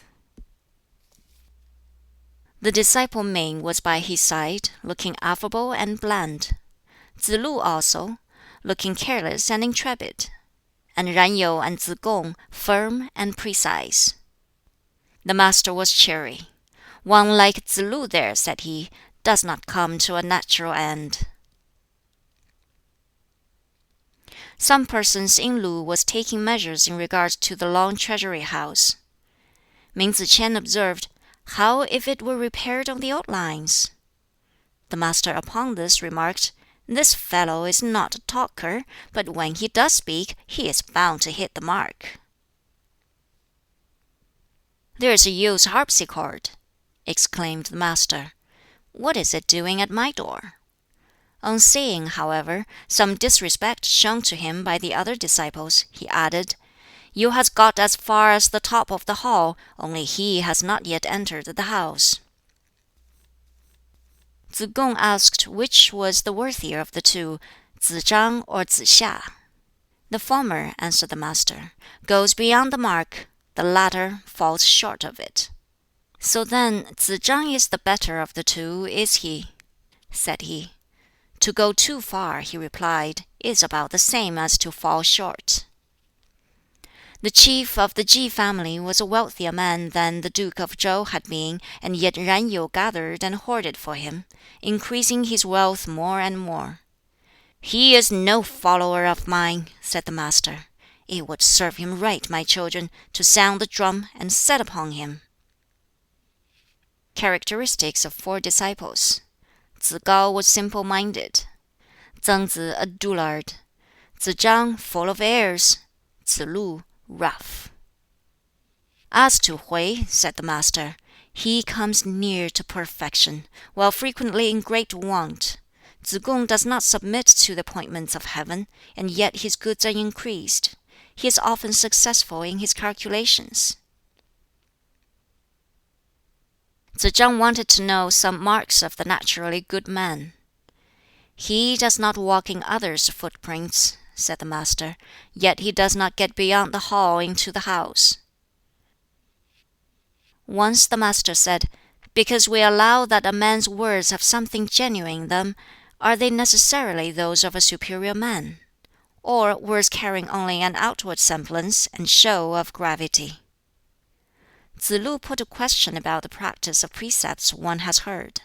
The master's reply was, "In a case where there is a father or elder brother still left with you, how should you practice all you hear?" When, however, the same question was put to him by Ran Yu, his reply was, "Yes, do so." Kung Xi Hua animadverted upon this to the master. "Tsz lu asked you, sir," said he, "about the practice of what one has learnt, and you said, 'There may be a father or elder brother still alive.' But when Renyu asked the same question, you answered, 'Yes, do so.' I am at a loss to understand you, and venture to ask what you meant." The Master replied, "Renyu backs out of his duties, therefore I push him on. Tsz-lu has forwardness enough for them both, therefore I hold him back." On the occasion of that time of fear in Kwang, Yen Yuan having fallen behind, the Master said to him afterwards, "I took it for granted you were a dead man." "How should I dare to die," said he, "while you, sir, still lived?" On Ji Zi putting to him a question anent Tsz-lu and Yen Yu, as to whether they might be called great ministers, the Master answered, "I had expected your question, sir, to be about something extraordinary, and lo, it is only about these two. Those whom we call great ministers are such as serve their prince conscientiously, and who, when they cannot do so, retire. At present, as regards the two you ask about, they may be called qualified ministers." "Well, are they then," he asked, "such as will follow their leader?" "They would not follow him who should slay his father and his prince," was the reply. Through the intervention of Tsz-lu, Tsz-kao was being appointed governor of Bi. "You are spoiling a good man's song," said the Master. Tsz-lu rejoined, "But he will have the people and their superiors to gain experience from, and there will be the altars. What need to read books? He can become a student afterwards." "Here is the reason for my hatred of glib-tongued people," said the Master. On one occasion, Tsz-lu, Tseng Shen, Ran Yu, and Kung Hsi Hua were sitting near him. He said to them, "Though I may be a day older than you, do not for the moment regard me as such. While you are living this unoccupied life you are saying, we do not become known. Now, suppose some one got to know you, what then?"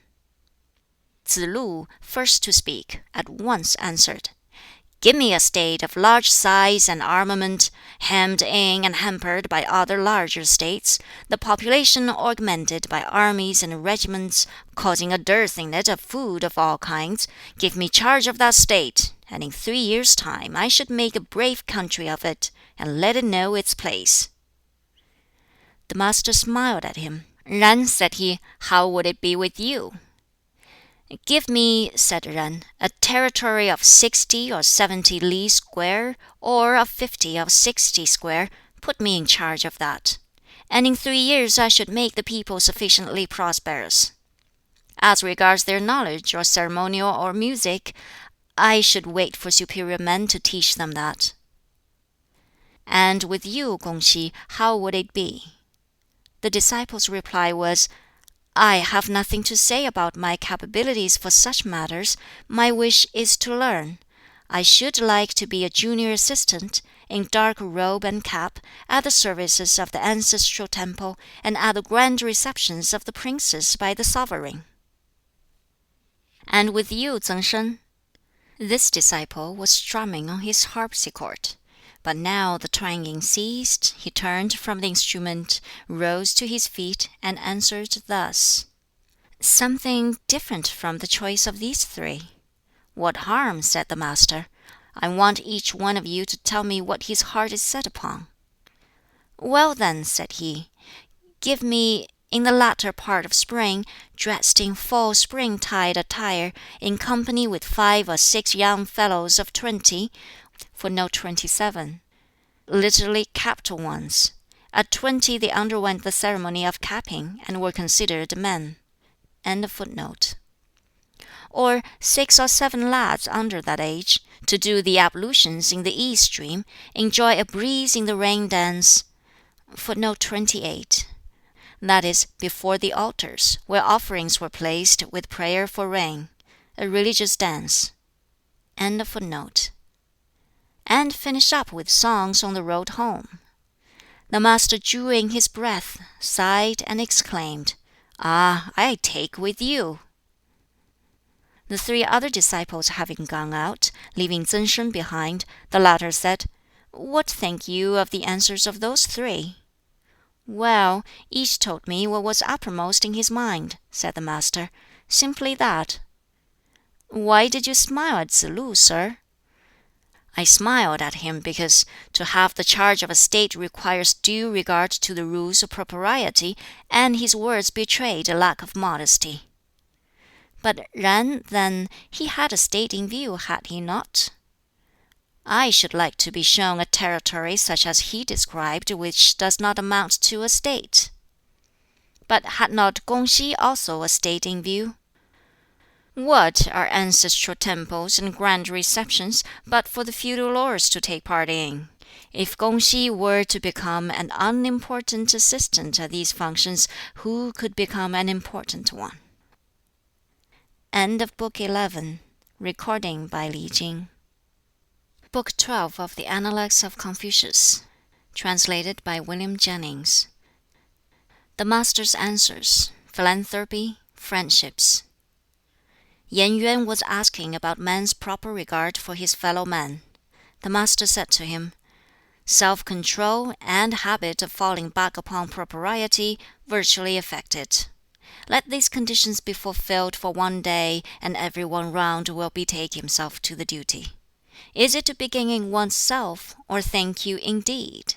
It is to begin in others." "I wanted you to be good enough," said Yen Yuan, "to give me a brief synopsis of it." Then said the Master, "Without propriety, use not your eyes. Without it, use not your ears, nor your tongue, nor a limb of your body."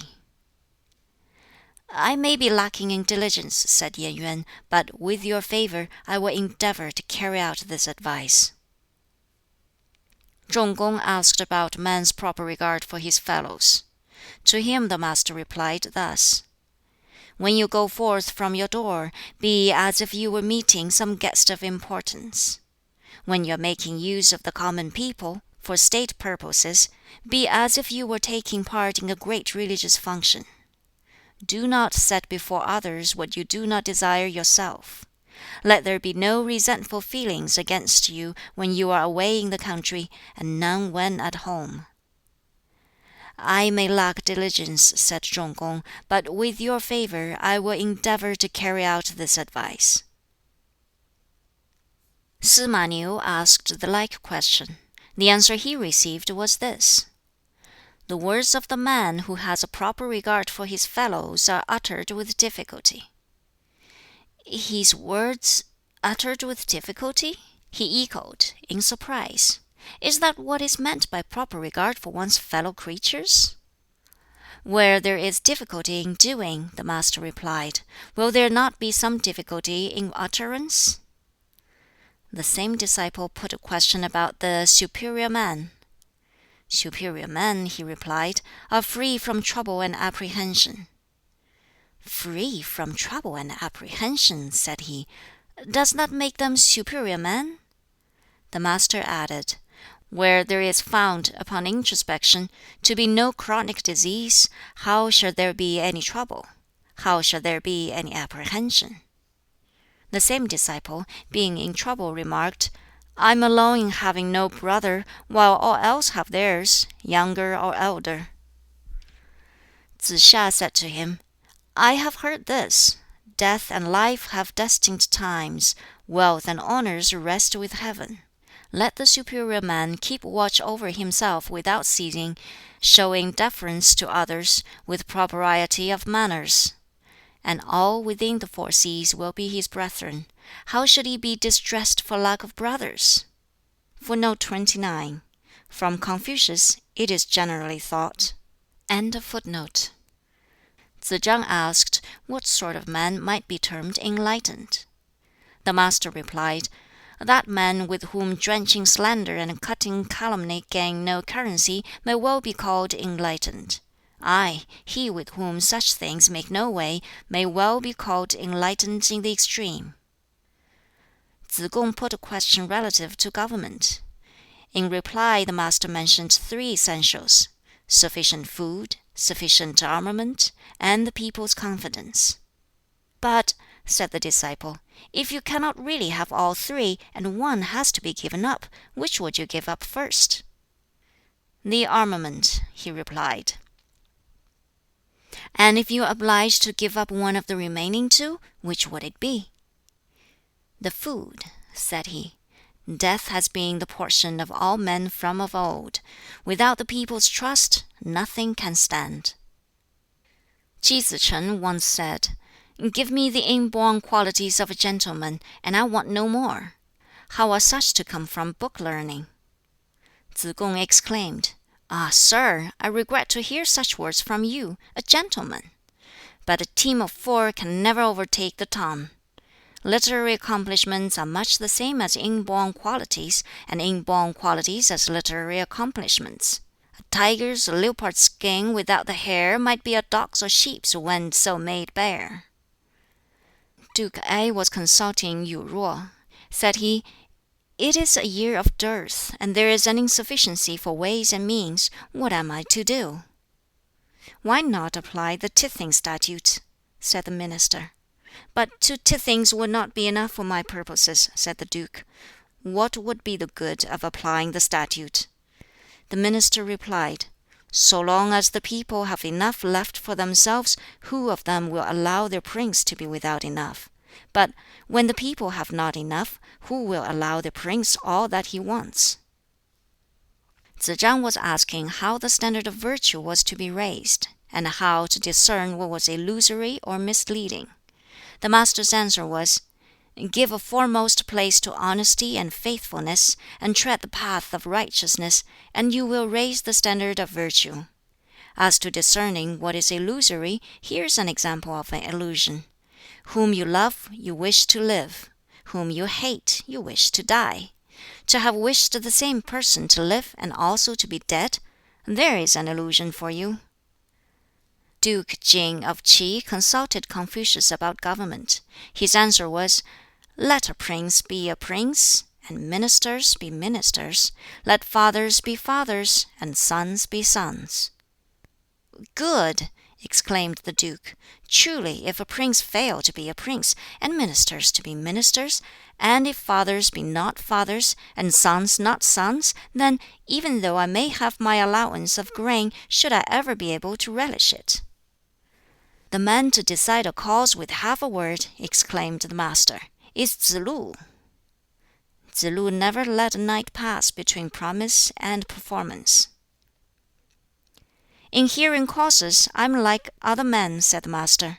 "The great point is to prevent litigation." Tsz-chang having raised some question about government, the master said to him, "In the settlement of its principles, be unwearied. In its administration, see to that loyally." "The man of wide research," said he, "who also restrains himself by the rules of propriety, is not likely to transgress." Again, the noble-minded man makes the most of others' good qualities, not the worst of their bad ones. Men of small mind do the reverse of this. Ki K'ang was consulting him about the direction of public affairs. Confucius answered him, "A director should be himself correct. If you, sir, as a leader show correctness, who will dare not to be correct?" Ki K'ang, being much troubled on account of robbers abroad, consulted Confucius on the matter. He received this reply, "If you, sir, were not covetous, neither would they steal, even were you to bribe them to do so." Ki K'ang, when consulting Confucius about the government, said, "Suppose I were to put to death the disorderly for the better encouragement of the orderly, what say you to that?" "Sir," replied Confucius, "in the administration of government, why resort to capital punishment? Covet what is good, and the people will be good. The virtue of the noble-minded man is as the wind, and that of an inferior man as grass. The grass must bend when the wind blows upon it." Tsz-chang asked how otherwise he would describe the learned official who might be termed influential. "What, I wonder, do you mean by one who is influential?" said the master. "I mean," replied the disciple, "one who is sure to have a reputation throughout the country as well as at home." "That," said the master, "is reputation, not influence. The influential man, then, if he be one who is genuinely straightforward and loves what is just and right, a discriminator of men's words, and an observer of their looks, and in honor careful to prefer others to himself, will certainly have influence, both throughout the country and at home. The man of mere reputation, on the other hand, who speciously affects philanthropy, though in his way of procedure he acts contrary to it, while yet quite evidently engrossed with that virtue, will certainly have reputation, both in the country and at home. Fan Ch'i, strolling with him over the ground below the place of the rain dance, said to him, "I venture to ask how to raise the standard of virtue, how to reform dissolute habits, and how to discern what is illusory." "Ah, a good question indeed!" he exclaimed. "Well, is not putting duty first, and success second, a way of raising the standard of virtue? And is not attacking the evil in one's self, and not the evil which is in others, a way of reforming dissolute habits? And as to illusions, is not one morning's fit of anger causing a man to forget himself, and even involving in the consequences those who are near and dear to him, is not that an illusion?" The same disciple asked him what was meant by "a right regard for one's fellow creature." He replied, "It is love to man." Asked by him again what was meant by wisdom, he replied, "It is knowledge of man." Fan Ch'i did not quite grasp his meaning. The Master went on to say, "Lift up the straight, set aside the crooked, so can you make the crooked straight." Fan Ch'i left him, and meeting with Tsz hiŠ, he said, "I had an interview just now with the Master, and I asked him what wisdom was. In his answer he said, 'Lift up the straight, set aside the crooked, and so can you make the crooked straight.' What was his meaning?" "Ah, words rich in meaning, those," said the other. "When Shun was emperor, and was selecting his men from among the multitude, he 'lifted up' Gao Yao, and men devoid of right feelings towards their kind went far away. And when Tang was emperor, and chose out his men from the crowd, he 'lifted up' Yi Yin, with the same result." Tsz kung was consulting him about a friend. "Speak to him frankly and respectfully," said the Master, "and gently lead him on. If you do not succeed, then stop. Do not submit yourself to indignity." The learned Tsang observed, "In the society of books, the superior man collects his friends. In the society of his friends, he is furthering good will among men." End of Book 12. Recording by Li Jing. Book 13 of the Analects of Confucius, translated by William Jennings. Answers on the art of governing. Consistency. Tsz lu was asking about government. "Lead the way in it," said the Master, "and work hard at it." Requested to say more, he added, "And do not tire of it." Zhong Gong, on being made first minister to the chief of the Chi family, consulted the Master about government, and to him he said, "Let the heads of officers be heads. Excuse small faults. Promote men of sagacity and talent." "But," he asked, "how am I to know the sagacious and talented before promoting them?" "Promote those whom you do know," said the Master. "As to those of whom you are uncertain, will others omit to notice them?" Tsz lu said to the Master, "As the Prince of Wei, sir, has been waiting for you to act for him in his government, what is it your intention to take in hand first?" "One thing of necessity," he answered, "the rectification of terms." "That!" exclaimed Tsz lu. "How far away you are, sir! Why such rectification?" "What a rustic you are, Tsz lu!" rejoined the Master. "A gentleman would be a little reserved and reticent in matters which he does not understand. If terms be incorrect, language will be incongruous. And if language be incongruous, deeds will be imperfect. So again, when deeds are imperfect, propriety and harmony cannot prevail. And when this is the case, laws relating to crime will fail in their aim. And if these last to fail, the people will not know where to set hand or foot.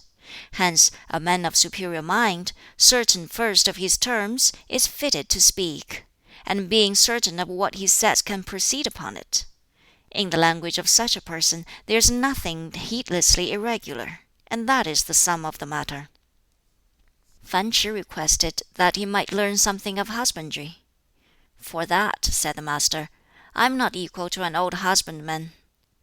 "Might he then learn something of gardening?" he asked.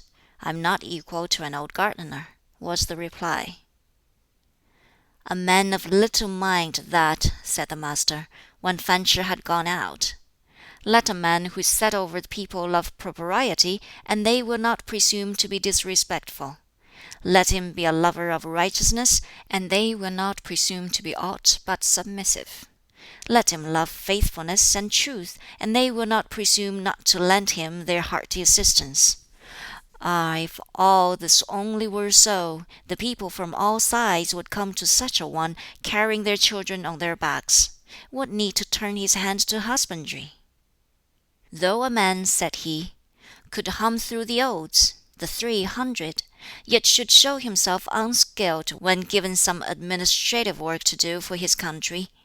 Though he might know much of that other law, yet if, when sent on a mission to any quarter, he could answer no question personally and unaided, what after all is he good for?" "Let a leader," said he, "show rectitude in his own personal character, and even without directions from him, things will go well. If he be not personally upright, his directions will not be complied with."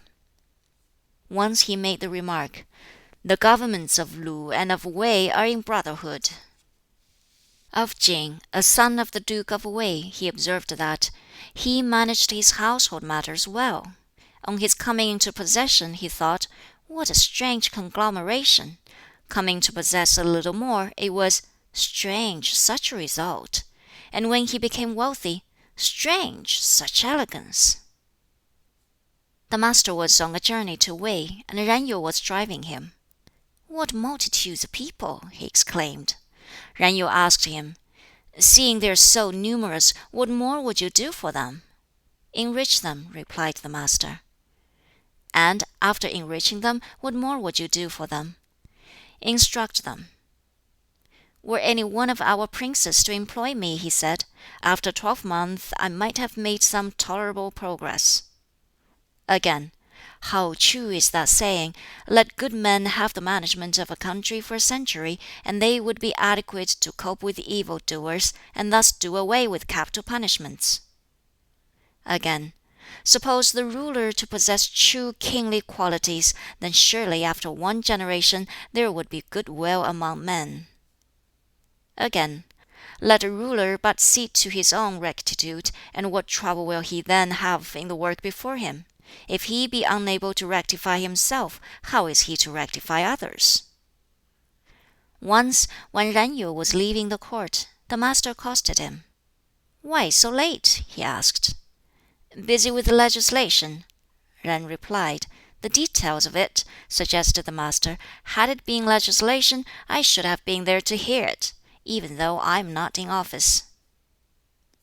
Duke Ting asked if there were one sentence which, if acted upon, might have the effect of making a country prosperous. Confucius answered, "A sentence could hardly be supposed to do so much as that. But there is a proverb people use which says, 'To play the prince is hard, to play the minister not easy.' Assuming that it is understood that to play the prince is hard, would it not be probable that with that one sentence the country should be made to prosper? Is there then," he asked, "one sentence which, if acted upon, would have the effect of ruining a country?" Confucius again replied, "A sentence could hardly be supposed to do so much as that. But there is a proverb men have, which says, 'Not gladly would I play the prince, unless my words were never withstood.' Assuming that the words were good, and that none withstood them, would not that also be good? But assuming that they were not good, and yet none withstood them, would it not be probable that with that one saying he would work his country's ruin?" When the Duke of She consulted him about government, he replied, "Where the near are gratified, the far will follow." When Tsz hia became governor of Jufu, and consulted him about government, he answered, "Do not wish for speedy results. Do not look at trivial advantages. If you wish for speedy results, they will not be far reaching. And if you regard trivial advantages, you will not successfully deal with important affairs." The Duke of She, in a conversation with Confucius, said, "There are some straightforward persons in my neighborhood. If a father has stolen a sheep, the son will give evidence against him." "Straightforward people in my neighborhood are different from those," said Confucius. "The father will hold a thing secret on his son's behalf, and the son does the same for his father. They are on their way to becoming straightforward." Fan Ch'i was asking him about duty to one's fellow men. "Be courteous," he replied, "in your private sphere. Be serious in any duty you take in hand to do. Be leal-hearted in your intercourse with others. Even though you were to go amongst the wild tribes, it would not be right for you to neglect these duties." In answer to Tsz kung, who asked how he would characterize one who could fitly be called learned official, the Master said, "He may be so called who in his private life is affected with the sense of his own unworthiness, and who, when sent on a mission to any quarter of the empire, would not disgrace his prince's commands." "May I presume," said his questioner, "to ask what sort you would put next to such?" "Him who is spoken of by his kinsmen as a dutiful son, and whom the folks of his neighborhood call 'good brother.'" "May I still venture to ask whom you would place next in order?" "Such as are sure to be true to their word and effective in their work; who are given to hammering, as it were, upon one note, of inferior caliber indeed, but fit enough, I think, to be ranked next." "How would you describe those who are at present in the government service?" "Oh, mere peck and pannier men, not worth taking into the reckoning." Once he remarked, "If I cannot get via media men to impart instruction to, then I must of course take the impetuous and undisciplined. The impetuous ones will at least go forward and lay hold on things, and the undisciplined have at least something in them which needs to be brought out." "The Southerners," said he, "have the proverb, 'The man who sticks not to rule will never make a charm, worker or medical man.' Good! Whoever is intermittent in his practice of virtue will live to be ashamed of it. Without prognostication," he added, "that will indeed be so." "The nobler minded man," he remarked, "will be agreeable even when he disagrees. The small minded man will agree and be disagreeable." Tsz kung was consulting him, and asked, "What say you of a person who was liked by all in his village?" "That will scarcely do," he answered.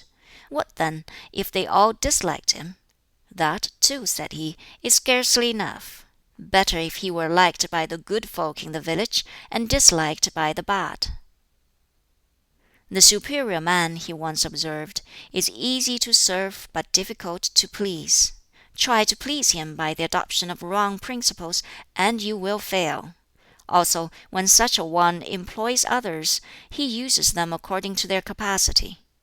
The inferior man is, on the other hand, difficult to serve, but easy to please. Try to please him by the adoption of wrong principles, and you will succeed. And when he employs others, he requires them to be fully prepared for everything."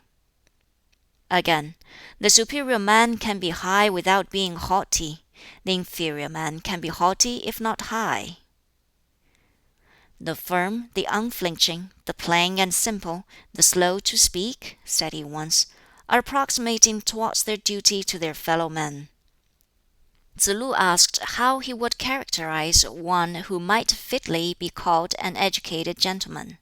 The Master replied, "He who can properly be so called will have in him a seriousness of purpose, a habit of controlling himself, and an agreeableness of manner.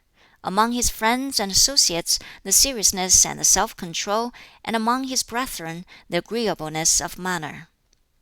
"Let good and able men discipline the people for 7 years," said the Master, and after that they may do to go to war. But, said he, to lead an undisciplined people to war, that I call throwing them away. End of Book 13. Recording by Li Jing. Book 14 of the Analects of Confucius, translated by William Jennings. Good and Bad Government, Miscellaneous Sayings. Yuanzi asked what might be considered to bring shame on one. Pay, said the master. Pay, ever looking to that, whether the country be well or badly governed. When imperiousness, boastfulness, resentments, and covetousness cease to prevail among the people, may it be considered that mutual goodwill has been affected? To this question the master replied, a hard thing overcome it may be considered, but as to the mutual goodwill, I cannot tell. Learned officials, said he, who hanker after home life, are not worthy of being esteemed as such. Again, in a country under good government, speak boldly, act boldly. When the land is ill governed, though you act boldly, let your words be moderate. Again, men of virtue will needs be men of words, will speak out, but men of words are not necessarily men of virtue. They who care for their fellow-men will needs be bold, but the bold may not necessarily be such as care for their fellow-men. Nan Gongku, who was consulting Confucius, observed respecting Yi the skillful archer, and Ao who could propel a boat on dry land, that neither of them died a natural death, while Yu and Ji, who with their own hands had labored at husbandry, came to wield imperial sway. The master gave him no reply. But when the speaker had gone out, he exclaimed, a superior man, that! A man who values virtue, that! There have been noble-minded men, said he, who yet were wanting in philanthropy, but never has there been a small-minded man who had philanthropy in him. He asked, can anyone refuse to toil for those he loves? Can anyone refuse to exhort who is true-hearted? Speaking of the preparation of government notifications in his day, he said, B would draw up a rough sketch of what was to be said. The Shishu then looked it carefully through and put it into proper shape. Tzu Yu next, who was master of the ceremony of state intercourse, improved and adorned its phrases. And Tzu Chan of Dongli added his scholarly embellishments thereto. To someone who asked his opinion of the last named, he said, he was a kind-hearted man. Asked what he thought of Tzu Xi, he exclaimed, alas for him, alas for him. Asked again about Guan Zhong, his answer was, as to him, he once seized the town of Pian with its 300 families from the chief of the Bo clan, who, afterwards reduced to living upon coarse rice, with all his teeth gone, never uttered a word of complaint. It is no light thing, said he, to endure poverty uncomplainingly, and a difficult thing to bear wealth without becoming arrogant. Respecting Meng Gongchao, he said that, while he was fitted for something better than the post of chief officer in the Zhao or Wei families, he was not competent to act as minister in small states like those of Teng or Xue. Tsz lu asked how he would describe a perfect man. He replied, let a man have the sagacity of Zhang Wu Zhong, the freedom from covetousness of Gong Chuo, the boldness of Zhuang of Bian, and the attainments in polite arts of Ran Yu, and gift him further with the graces taught by the books of rites and music, then he may be considered a perfect man. But, said he, what need of such in these days? The man that may be regarded as perfect now is the one who, seeing some advantage to himself, is mindful of righteousness, who, seeing danger, risks his life, and who, if bound by some covenant of long standing, never forgets its conditions as life goes on. Respecting Gong Shu Wen, the master inquired of Gong Mingjia, saying, is it true that your master never speaks, never laughs, never takes aught from others? Those who told you that of him, said he, have gone too far. My master speaks when there is occasion to do so, and men are not surfeited with his speaking. When there is occasion to be merry too, he will laugh, but men have never overmuch of his laughing. And whenever it is just and right to take things from others, he will take them. but never so as to allow men to think him burdensome." "Is that the case with him?" said the Master. "Can it be so?" Respecting Tsang Wu-chung, the Master said, when he sought from Lu the appointment of successor to him, and for this object held on to his possession of the fortified city of Fang, if you say he was not then using constraint towards his prince, I must refuse to believe it. Duke Wen of Jing he characterized as artful but not upright, and Duke Huan of Qi as upright but not artful. Tsz-lu remarked, "When Duke Huan caused his brother Qiu to be put to death, Shao-hu committed suicide, but Guan Zhong did not. I should say he was not a man who had much good will in him, eh?" The Master replied, "When Duke Huan held a great gathering of the feudal lords, dispensing with military equipage, it was owing to Guan Zhong's energy that such an event was brought about. Match such good will as that, match it if you can."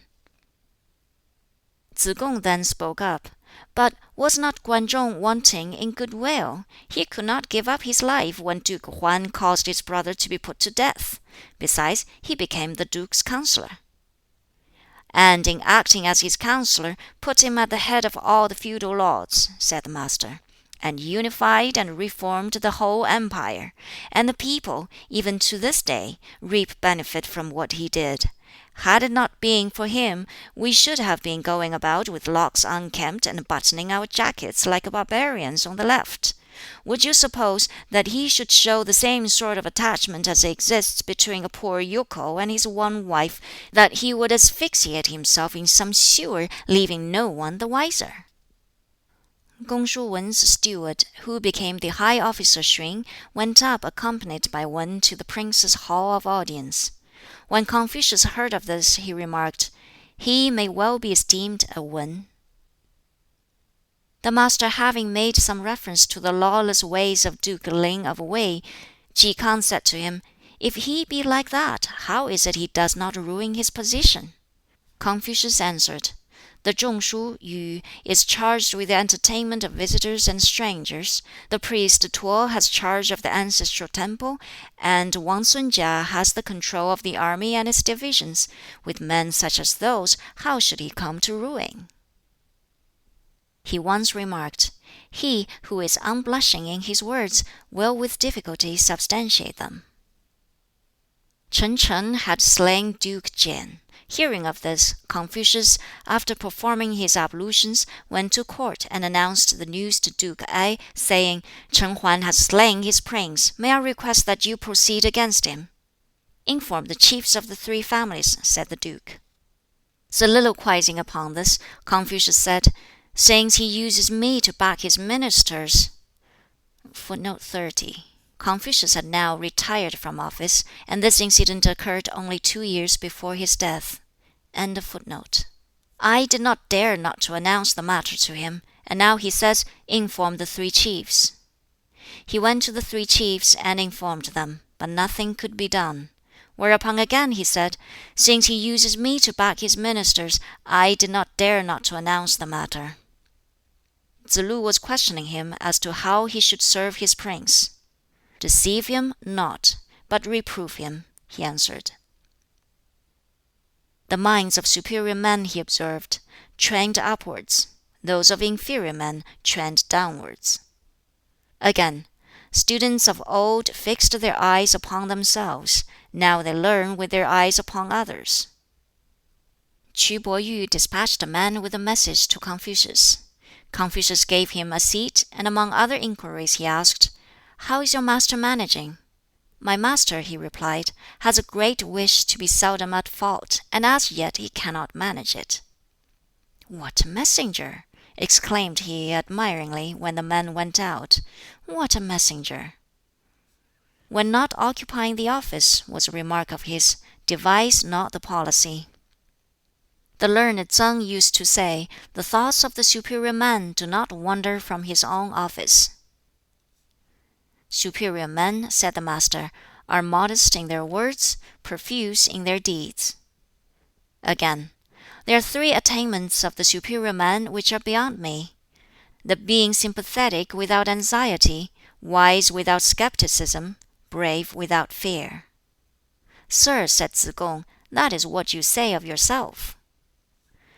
Whenever Tsz-kung drew comparisons from others, the Master would say, "Ah, how wise and great you must have become! Now I have no time to do that." Again, "My great concern is, not that men do not know me, but that they cannot." Again, "If a man refrain from making preparations against his being imposed upon, and from counting upon others' want of good faith towards him, while he is foremost to perceive what is passing, surely that is a wise and good man." Wei Shengmu accosted Confucius, saying, "Ch'iu, how comes it that you manage to go perching and roosting in this way? Is it not because you show yourself so smart a speaker now?" "I should not dare to do that," said Confucius. "'Tis that I am sick of men's improvableness and deafness to reason. In a well-bred horse," said he, "what one admires is not its speed, but its good points." Some one asked, "What say you of the remark, 'Requite enmity with kindness'? How then," he answered, "would you requite kindness? Requite enmity with straightforwardness, and kindness with kindness." "Ah, no one knows me!" he once exclaimed. "Sir," said Tsz-kung, "how comes it to pass that no one knows you?" "Well, I murmur not against heaven," continued the Master, "nor cavil at men, while I stoop to learn and aspire to penetrate into things that are high, yet 'tis heaven alone knows what I am." Liao, a kinsman of the duke, having laid a complaint against Tsz-lu before Ki K'ang, an officer came to Confucius to inform him of the fact, and he added, "My lord is certainly having his mind poisoned by his kinsman Liao, but through my influence perhaps we may yet manage to see him exposed in the market-place or the court." "If right principles are to have their course, it is so destined," said the Master. "If they are not to have their course, it is so destined. What can Liao do against destiny?" "There are worthy men," said the Master, "fleeing from the world, some from their district, some from the sight of men's looks, some from the language they hear. The men who have risen from their posts and withdrawn in this manner are 7 in number." Tsz-lu, having lodged overnight in Shimen, was accosted by the gatekeeper in the morning. "Where from?" he asked. "From Confucius," Tsz-lu responded. "That is the man," said he, "who knows things are not up to the mark, and is making some ado about them, is it not?" When the Master was in Wei, he was once pounding on the musical stone, when a man with a basket of straw crossed his threshold and exclaimed, "Ah, there is a heart that feels! Ay, drop the stone." After which he added, "How vulgar! How he hammers away on one note, and no one knows him, and he gives up, and all is over. Be it deep, our skirts will raise to the waist, or shallow, then up to the knee." "What determination!" said the Master. "Yet it was not hard to do." Tsz chang once said to him, "In the book of the Annals it is stated that, while Kau tsung was in the mourning shed, he spent the 3 years without speaking. What is meant by that?" "Why must you name Kau tsung?" said the Master. "It was so with all other ancient sovereigns. When one of them died, the heads of every department agreed between themselves that they should give ear for 3 years to the prime minister. When their betters love the rules, then the folk are easy tools," was a saying of the Master. Tsz-lu having asked what made a superior man, he answered, "Self-culture, with a view to becoming seriously minded." "Nothing more than that?" said he. "Self-culture with a view to the greater satisfaction of others," added the Master. "That, and yet no more?" "Self-culture with a view to the greater satisfaction of all the clans and classes." He again added, "Self-culture for the sake of all, a result that would almost put Yao and Shun into the shade." To Yuan Rang, footnote 31. It is a habit with the Chinese, when a number are out walking together, for the eldest to go first, the others pairing off according to their age. It is a custom much older than the time of Confucius. Who was sitting waiting for him in a squatting or disrespectful posture, the master delivered himself as follows: "The man who in his youth could show no humility or subordination, who in his prime misses his opportunity, and who, when old age comes upon him, will not die, that man is a miscreant." And he tapped him on the shin with his staff. Some one asked about his attendant, a youth from the village of Chue, whether he was one who improved. He replied, "I know that he seats himself in the places reserved for his betters, and that when he is walking, he keeps abreast with his seniors. He is not one of those who care for improvement. He wants to be a man all at once." End of Book 14. Recording by Li Jing. Book 15 of the Analects of Confucius, translated by William Jennings. Practical Wisdom. Reciprocity the Rule of Life. Duke Ling of Wei was consulting Confucius about army arrangements. His answer was, "Had you asked me about such things as temple requisites, I have learned that business, but I have not yet studied military matters." And he followed up this reply by leaving on the following day. After this, during his residence in the state of Ch'in, his followers, owing to a stoppage of food supply, became so weak and ill that not one of them could stand. Tsz-lu, with indignation pictured on his countenance, exclaimed, "And is a gentleman to suffer starvation?" "A gentleman," replied the master, "will endure it unmoved, but a common person breaks out into excesses under it." Addressing Tsz-kung, the master said, "You regard me as one who studies and stores up in his mind a multiplicity of things, do you not?" "I do," he replied. "Is it not so?" "Not at all. I have one idea, one cord on which to string all." To Tsz-lu he remarked, "They who know virtue are rare." If you would know one who without effort ruled well, was not Shun such a one? What did he indeed do? He bore himself with reverent dignity, and undeviatingly faced the south, and that was all. Tsz chang was consulting him about making way in life. He answered, "Be true and honest in all you say, and seriously earnest in all you do, and then, even if your country be one inhabited by barbarians, south or north, you will make your way. If you do not show yourself thus in word and deed, how should you succeed, even in your own district or neighborhood? When you are afoot, let these two counsels be two companions preceding you, yourself viewing them from behind. When you drive, have them in view as on the yoke of your carriage. Then may you make your way." Tsz chang wrote them on the two ends of his cincture. "Straight was the course of the analyst Yu," said the master. "Ay, straight as an arrow flies. Were the country well governed or ill governed, his was an arrow-like course." A man of masterly mind too is Ju Bo Yu. When the land is being rightly governed, he will serve. When it is under bad government, he is apt to recoil and brood. "Not to speak to a man," said he, "to whom you ought to speak, is to lose your man. To speak to one to whom you ought not to speak, is to lose your words. Those who are wise will not lose their man, nor yet their words." Again, "The scholar whose heart is in his work, and who is philanthropic, seeks not to gain a livelihood by any means that will do harm to his philanthropy. There have been men who have destroyed their own lives in the endeavor to bring that virtue in them to perfection." Tsz-kung asked, "How to become philanthropic?" The master answered him thus: "A workman who wants to do his work well must first sharpen his tools. In whatever land you live, serve under some wise and good man among those in high office, and make friends with the more humane of its men of education." Yen Yuan consulted him on the management of a country. He answered, "Go by the Sha calendar.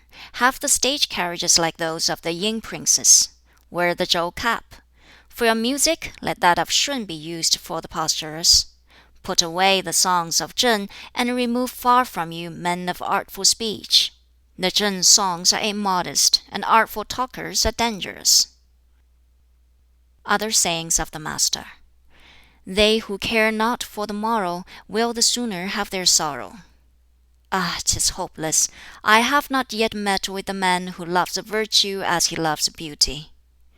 Was not Tsang Wan like one who surreptitiously came by the post he held? He knew the worth of Hui of Liu Xia, and could not stand in his presence. Be generous yourself, and exact little from others. Then you banish complaints. With one who does not come to me inquiring, "What of this?" and "What of that?" I never can ask "What of this?" and give him up. If a number of students are all day together, and in their conversation never approach the subject of righteousness, but are fond merely of giving currency to smart little sayings, they are difficult indeed to manage. When the superior man regards righteousness as the thing material, gives operation to it according to the rules of propriety, lets it issue in humility, and become complete in sincerity, there indeed is your superior man.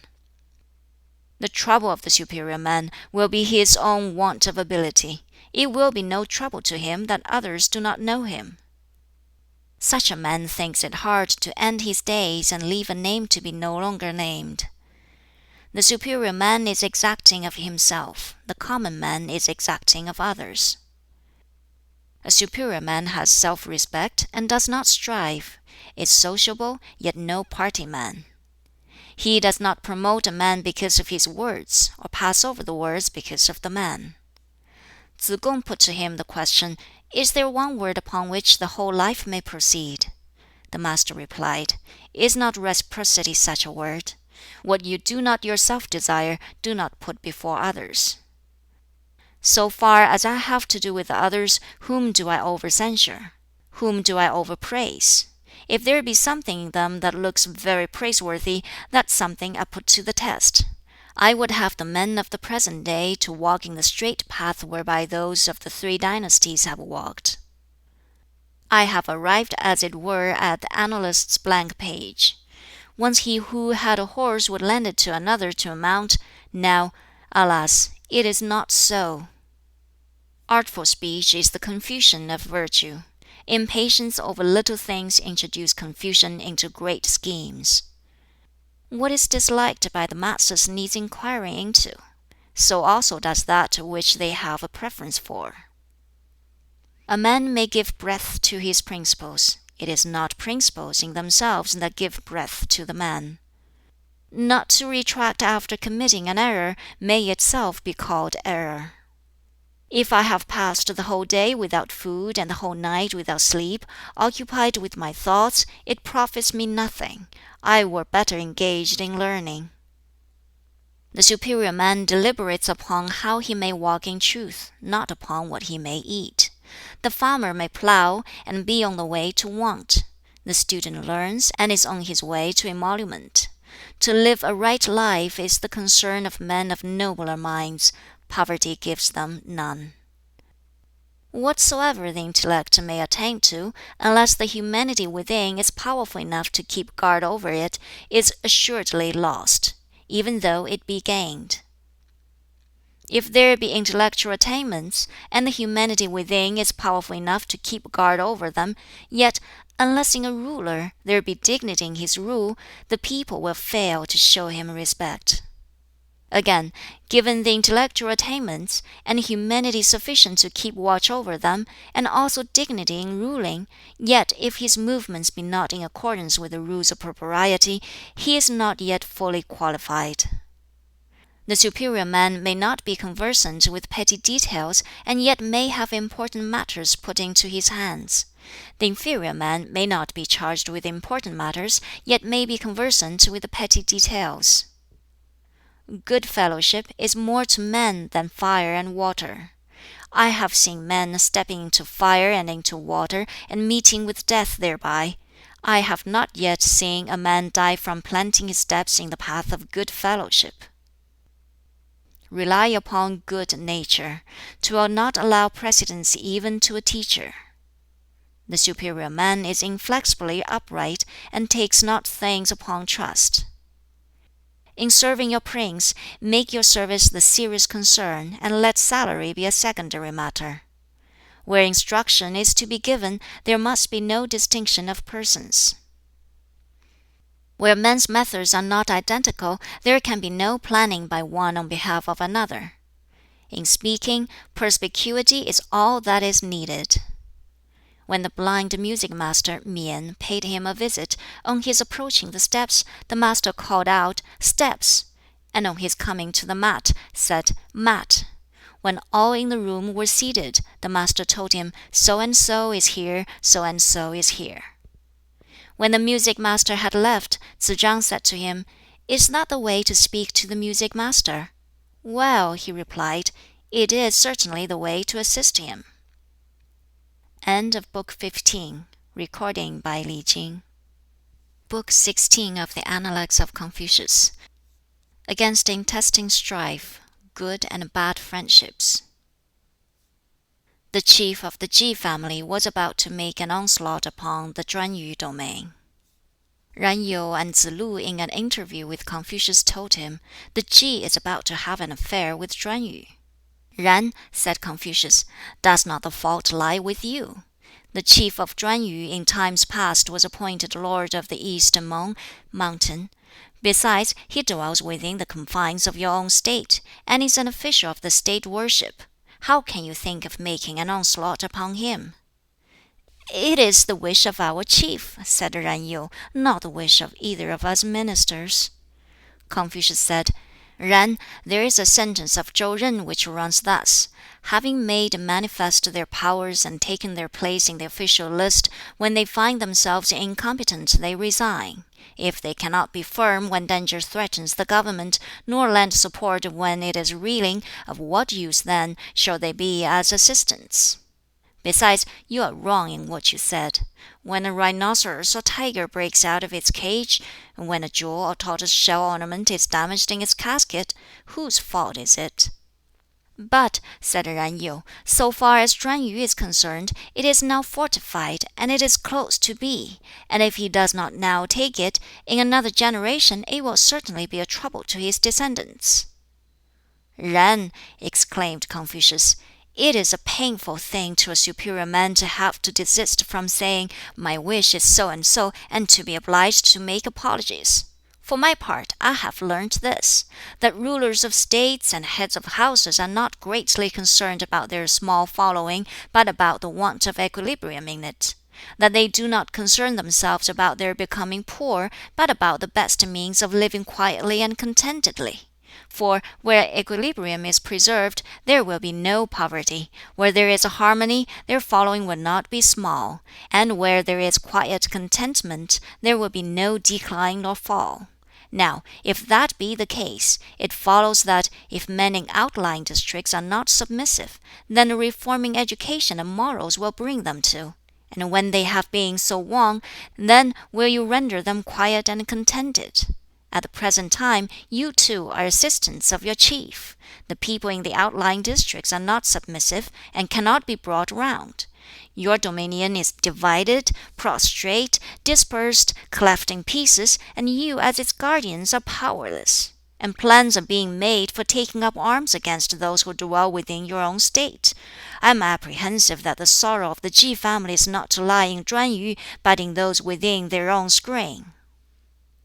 "When the empire is well ordered," said Confucius, "it is from the emperor that edicts regarding ceremonial, music, and expeditions to quell rebellion go forth.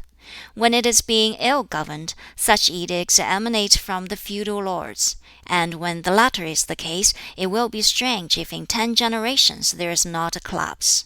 If they emanate merely from the high officials, it will be strange if the collapse do not come in 5 generations. When the state edicts are in the hands of the subsidiary ministers, it will be strange if in 3 generations there is no collapse. When the empire is well ordered, government is not left in the hands of high officials.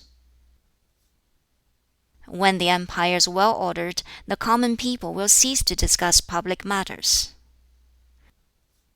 For 5 generations, he said, the revenue has departed from the ducal household. 4 generations ago, the government fell into the hands of the high officials. Hence, alas, the straitened means of the descendants of the 3 Huan families. "There are," said he, "three kinds of friendships which are profitable, and three which are detrimental. To make friends with the upright, with the trustworthy, with the experienced, is to gain benefit. To make friends with the subtly perverse, with the artfully pliant, with the subtle in speech, is detrimental. Again, there are three kinds of pleasure which are profitable, and three which are detrimental. To take pleasure in going regularly through the various branches of ceremonial and music, in speaking of others' goodness, in having many worthy wise friends, is profitable. To take pleasure in wild, bold pleasures, in idling carelessly about, in the too jovial accompaniments of feasting, is detrimental. Again, three errors there be into which they who wait upon their superior may fall. 1. To speak before the opportunity comes to them to speak, which I call heedless haste. 2. Refraining from speaking when the opportunity has come, which I call concealment. And 3. Speaking, regardless of the mood he is in, which I call blindness. Again, three things a superior should guard against. 1. Against the lusts of the flesh in his earlier years, while the vital powers are not fully developed and fixed. 2. Against the spirit of combativeness when he has come to the age of robust manhood, and when the vital powers are matured and strong. And 3. Against ambitiousness when old age has come on, and the vital powers have become weak and decayed. Three things also such a man greatly reveres: 1. The ordinances of heaven. 2. Great men. 3. Words of sages. The inferior man knows not the ordinances of heaven, and therefore reveres them not, is unduly familiar in the presence of great men, and scoffs at the words of sages. They whose knowledge comes by birth are of all men the first in understanding. They to whom it comes by study are next. Men of poor intellectual capacity, who yet study, may be added as a yet inferior class. And lowest of all are they who are poor in intellect and never learn. 9 things there are of which the superior man should be mindful: to be clear in vision, quick in hearing, genial in expression, respectful in demeanor, true in word, serious in duty, inquiring in doubt, firmly self-controlled in anger, just and fair when the way to success opens out before him. Some have spoken of looking upon goodness as upon something beyond their reach, and of looking upon evil as like plunging one's hands into scalding liquid. I have seen the man, I have heard the sayings. Some, again, have talked of living in seclusion to work out their designs, and of exercising themselves in righteous living in order to render their principles the more effective. I have heard the sayings, I have not seen the man. Duke Jing of Qi had his 1,000 teams of 4, yet on the day of his death the people had nothing to say of his goodness. Bo Yi and Shu Qi starved at the foot of Shouyang, and the people make mention of them to this day. Even if not wealth thine object be, 'tis all the same, thou art changed to me. Is not this apropos in such cases? Tsz k'in asked of Bo Yu, "Have you heard anything else peculiar from your father?" "Not yet," said he. "Once, though, he was standing alone when I was hurrying past him over the vestibule, and he said, 'Are you studying the Odes?' 'Not yet,' I replied. 'If you do not learn the Odes,' said he, 'you will not have the wherewithal for conversing.' I turned away and studied the Odes. Another day, when he was again standing alone, and I was hurrying past across the vestibule, he said to me, 'Are you learning the rules of propriety?' 'Not yet,' I replied. 'If you have not studied the rules, you have nothing to stand upon,' said he. I turned away and studied the rules. These 2 things I have heard from him." Tsz k'in turned away, and in great glee exclaimed, "I asked 1 thing, and have got 3. I have learnt something about the Odes, and about the rules, and moreover I have learnt how the superior man will turn away his own son." The wife of the ruler of a state is called by her husband "my helpmeet." She speaks of herself as "your little handmaiden." The people of that state call her the prince's helpmeet. But addressing persons of another state, they speak of her as our little princess. When persons of another state name her, they also say, your prince's helpmeet. End of Book 16. Recording by Li Jing. Book 17 of the Analects of Confucius. The Master induced to take office. Nature and Habit. Yang Huo was desirous of having an interview with Confucius, but on the latter's failing to go and see him, he sent a present of a pig to his house. Confucius went to return his acknowledgments for it at a time when he was not at home. They met, however, on the way. He said to Confucius, "Come, I want a word with you. Can that man be said to have good will towards his fellow men who hugs and hides his own precious gifts and allows his country to go on in blind error?" "He cannot," was the reply. "And can he be said to be wise who, with a liking for taking part in the public service, is constantly letting slip his opportunities?" "He cannot," was the reply again. "And the days and months are passing, and the years do not wait for us." "True," said Confucius. "I will take office." It was a remark of the Master that while by nature we approximate towards each other, by experience we go far asunder. Again, only the supremely wise and the most deeply ignorant do not alter.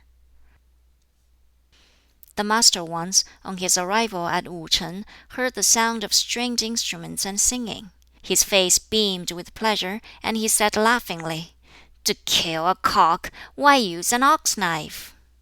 Tsz yu, the governor, replied, "In former days, sir, I heard you say, 'Let the superior man learn right principles, and he will be loving to other men. Let the ordinary person learn right principles, and he will be easily managed.'"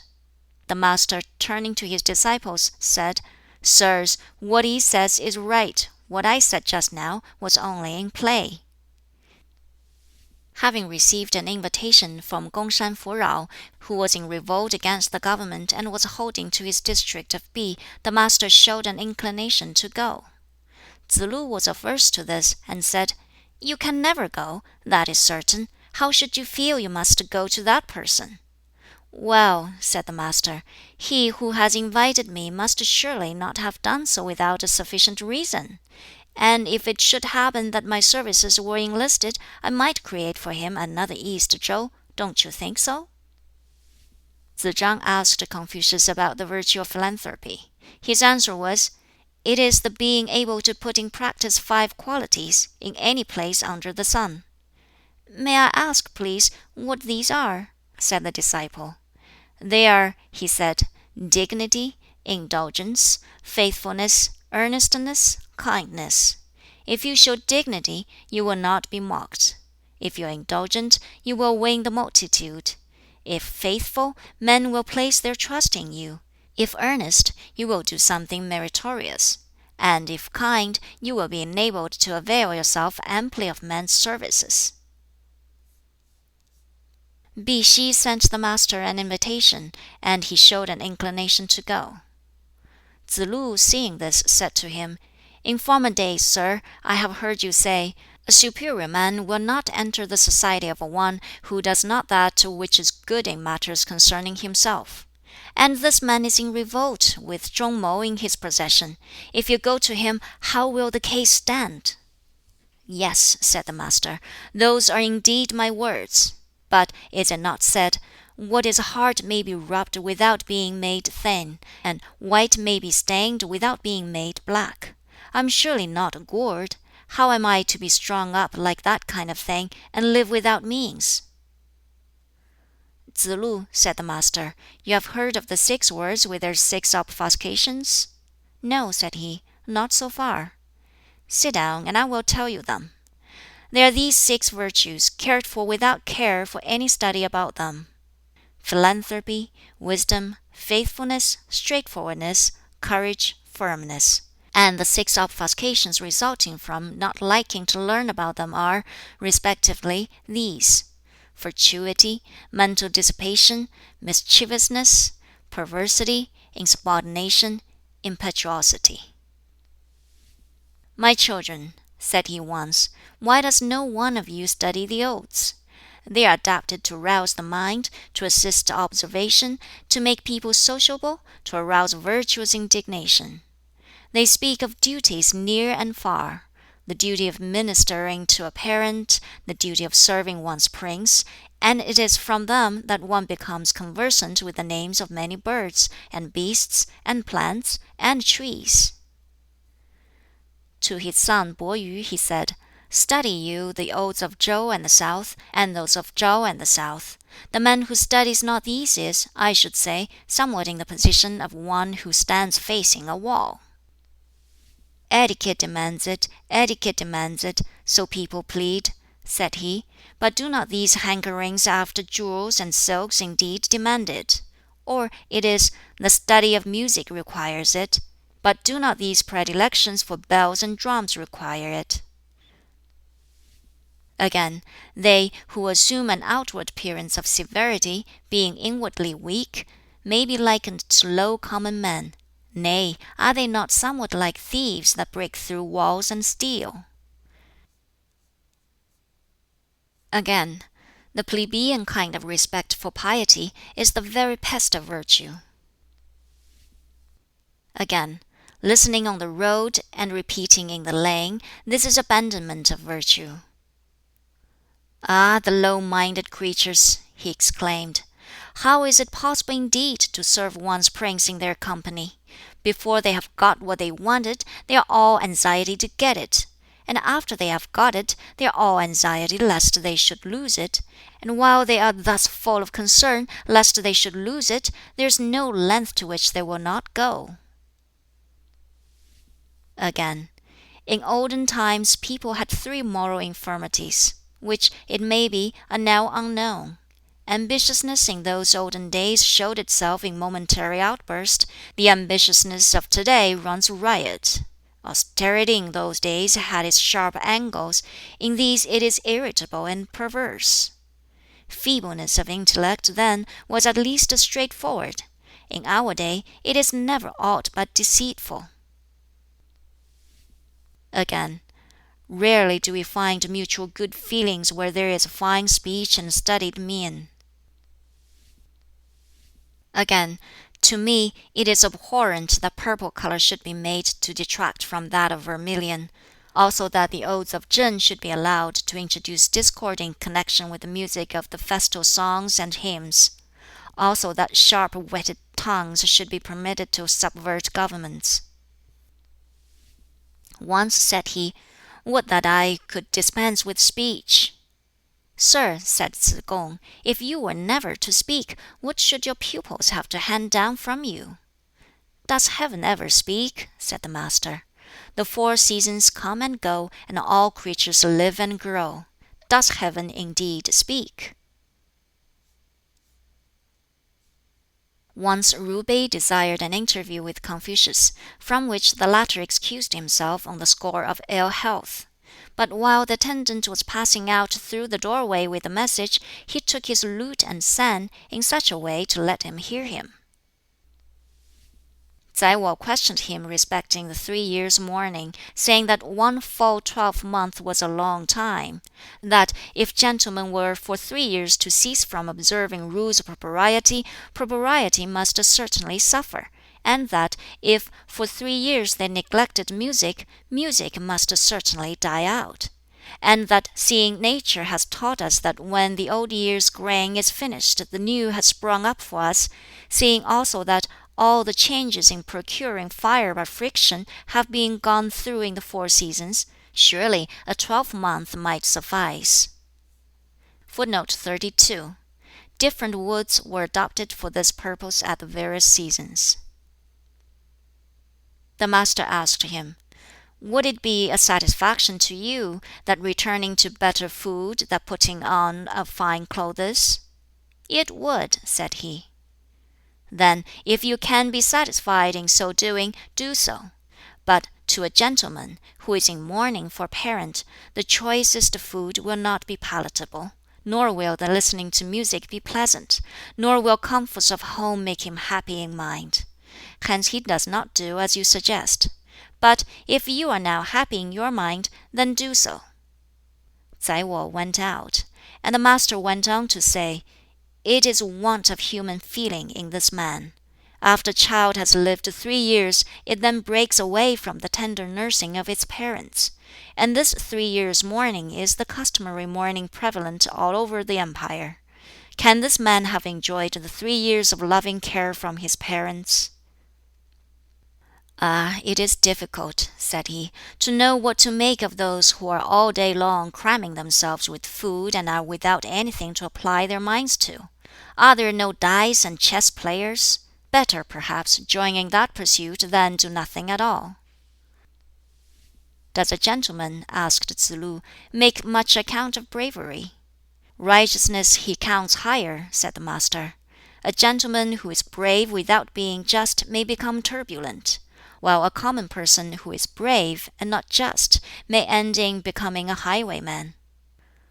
Tsz kung asked, "I suppose a gentleman will have his aversions as well as his likings?" "Yes," replied the master. "He will dislike those who talk much about other people's ill deeds. He will dislike those who, when occupying inferior places, utter defamatory words against their superiors. He will dislike those who, though they may be brave, have no regard for propriety. And he will dislike those hastily decisive and venturesome spirits who are nevertheless so hampered by limited intellect. And you too, Tsz kung," he continued, "have your aversions, have you not?" "I dislike," said he, "those plagiarists who wish to pass for wise persons. I dislike those people who wish their lack of humility to be taken for bravery. I dislike also those divulgers of secrets who think to be accounted straightforward." "Of all others," said the master, "women servants and men servants are the most difficult people to have the care of. Approach them in a familiar manner, and they take liberties. Keep them at a distance, and they grumble. Again, when a man meets with odium at 40, he will do so to the end." End of Book 17. Recording by Li Jing.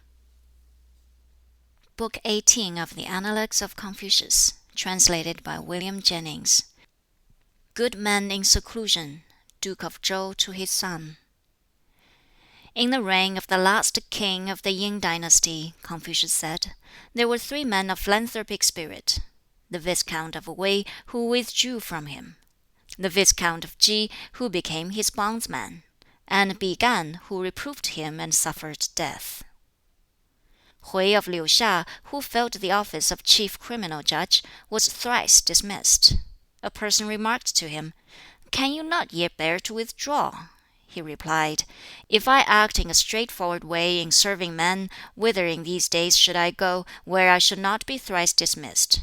Were I to adopt crooked ways in their service, why need I leave the land where my parents dwell?" Duke Jing of Qi remarked respecting his attitude towards Confucius, "If he is to be treated like the chief of the Chi family, I cannot do it. I should treat him as somewhere between the Chi and Mang chiefs. I am old," he added, "and not competent to avail myself of him." Confucius, hearing of this, went away. The Chi's officials presented to the court of Lu a number of female musicians. Chi Huan accepted them, and for 3 days no court was held. Confucius went away. Jie Yu, the madman of Chu. Footnote 33. He only pretended to be mad in order to escape being employed in the public service. End of footnote. Was once passing Confucius, singing as he went along. He sang, "Ha, the phoenix! Ha, the phoenix! How is virtue lying prone? Vain to chide for what is over, plan to meet what's yet in store. Let alone, risking now to serve a throne." Confucius alighted, wishing to enter into conversation with him, but the man hurried along and left him, and he was therefore unable to get a word with him. Changju and Jie Ni. Footnote 34. two worthies who had abandoned public life owing to the state of the times. Were working together on some plowed land. Confucius was passing by them, and sent Tsz-lu to ask where the ford was. Chang-ju said, "Who is the person driving the carriage?" "Confucius," answered Tsz-lu. "He of Lu?" he asked. "The same," said Tsz-lu. "He knows then where the ford is?" said he.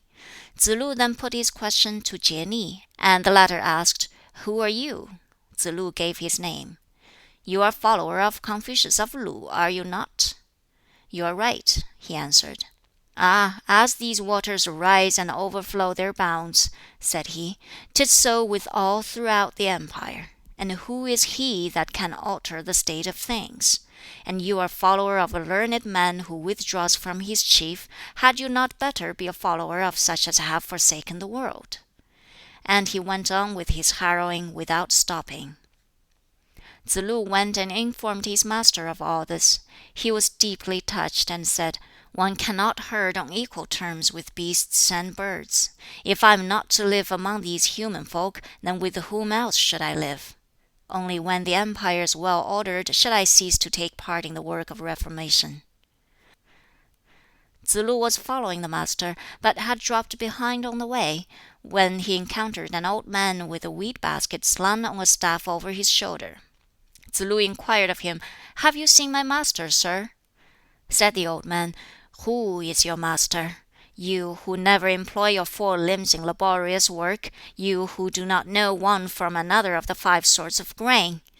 And he stuck his staff in the ground, and began his weeding. Tsz-lu brought his hands together on his breast, and stood still. The old man kept Tsz-lu, and lodged him for the night, killed a fowl, and prepared some millet, entertained him, and brought his 2 sons out to see him. On the morrow Tsz-lu went on his way, and told all this to the master, who said, "He is a recluse," and sent Tsz-lu back to see him again. But by the time he got there, he was gone. Tsz-lu remarked upon this, "It is not right he should evade official duties. If he cannot allow any neglect of the terms on which elders and juniors should live together, how is it that he neglects to conform to what is proper as between prince and public servant? He wishes for himself personally a pure life, yet creates disorder in that more important relationship. When a gentleman undertakes public work, he will carry out the duties proper to it, and he knows beforehand that right principles may not win their way." Among those who have retired from public life have been Bo Yi, Shu Qi, Yu Zhong, Yi Yi, Zhu Zhang, Hui of Liu Xia, and Shao Lian. Of these, said the master, Bo Yi and Shu Qi may be characterized, I should say, as men who never declined from their high resolve nor soiled themselves by aught of disgrace. Of Hui of Liu Xia and Shao Lian, if one may say that they did decline from high resolve, and that they did bring disgrace upon themselves, yet their words were consonant with established principles, and their action consonant with men's thoughts and wishes, and this is all that may be said of them. Of Yu Zhong and Yi Yi, if it be said that when they retired into privacy they let loose their tongues, yet in their aim at personal purity of life they succeeded, and their defection was also successful in its influence. My own rule is different from any adopted by these. I will take no liberties. I will have no curtailing of my liberty. The chief music master went off to Qi. Gan, the conductor of the music at the second repast, went over to Chu. Liao, conductor at the third repast, went over to Cai. And Quan, who conducted at the fourth, went to Qing. Fang Shu, the drummer, withdrew into the neighborhood of the He. Wu, the tambourer, went to the Han. And Yang, the junior music master, and Shang, who played on the musical stone, went to the sea-coast. Anciently the Duke of Zhou, addressing his son the Duke of Lu, said, "A good man in high place is not indifferent about the members of his own family, and does not give occasion to the chief ministers to complain that they are not employed, nor without great cause will he set aside old friendships, nor does he seek for full equipment for every kind of service in any single man." There were once 8 officials during the Zhou dynasty who were 4 pairs of twins, all brothers. The eldest pair, Da and Kuo; the next, Tu and Hu; the third, Ye and Xia; the youngest, Sui and Gua. End of Book 18. Recording by Li Jing. Book 19 of the Analects of Confucius, translated by William Jennings. Teachings of various chief disciples. The learned official, said Tsz chang, who, when he sees danger ahead, will risk his very life, who, when he sees a chance of success, is mindful of what is just and proper, who, in his religious acts, is mindful of the duty of reverence, and when in mourning thinks of his loss, is indeed a fit and proper person for his place. Again he said, if a person hold to virtue but never advance in it, and if he have faith in right principles and do not build himself up in them, how can he be regarded either as having such or as being without them? Tsz hia's disciples asked Tsz chang his views about intercourse with others. What says your master? He rejoined. He says, they replied, associate with those who are qualified, and repel from you such as are not. Tsz chang then said, a superior man esteems the worthy and wise, and bears with all. He makes much of the good and capable, and pities the incapable. Am I eminently worthy and wise? Who is there then among men whom I will not bear with? Am I not worthy and wise? Others will be minded to repel me. I have nothing to do with repelling them. Sayings of Tsz hia. Even in inferior pursuits there must be something worthy of contemplation. But if carried to an extreme, there is danger of fanaticism. Hence the superior man does not engage in them. The student who daily recognizes how much he yet lacks, and as the months pass forgets not what he has succeeded in learning, may undoubtedly be called a lover of learning. Wide research and steadfast purpose, eager questioning and close reflection, all this tends to humanize a man. As workmen spend their time in their workshops for the perfecting of their work, so superior men apply their minds to study in order to make themselves thoroughly conversant with their subjects. When an inferior man does a wrong thing, he is sure to gloss it over. The superior man is seen in 3 different aspects. Look at him from a distance, he is imposing in appearance. Approach him, he is gentle and warm-hearted. Hear him speak, he is acute and strict. Let such a man have the people's confidence, and he will get much work out of them. So long, however, as he does not possess their confidence, they will regard him as grinding them down. When confidence is reposed in him, he may then with impunity administer reproof. So long as it is not, he will be regarded as a detractor. Where there is no overstepping of barriers in the practice of the higher virtues, there may be freedom to pass in and out in the practice of the lower ones. Tsz yu had said, the pupils in the school of Tsz hia are good enough at such things as sprinkling and scrubbing floors, answering calls and replying to questions from superiors, and advancing and retiring to and from such. But these things are only offshoots. As to the root of things, they are nowhere. What is the use of all that? When this came to the ears of Tsz hia, he said, ah, there he is mistaken. What does a master, in his methods of teaching, consider first in his precepts? And what does he account next as that about which he may be indifferent? It is like as in the study of plants, classification by differentiae. How may a master play fast and loose in his methods of instruction? Would they not indeed be sages, who could take in at once the first principles and the final developments of things? Further observations of Tsz hia. In the public service, devote what energy and time remain to study. After study, devote what energy and time remain to the public service. As to the duties of mourning, let them cease when the grief is past. My friend Tsz chang, although he has the ability to tackle hard things, has not yet the virtue of philanthropy.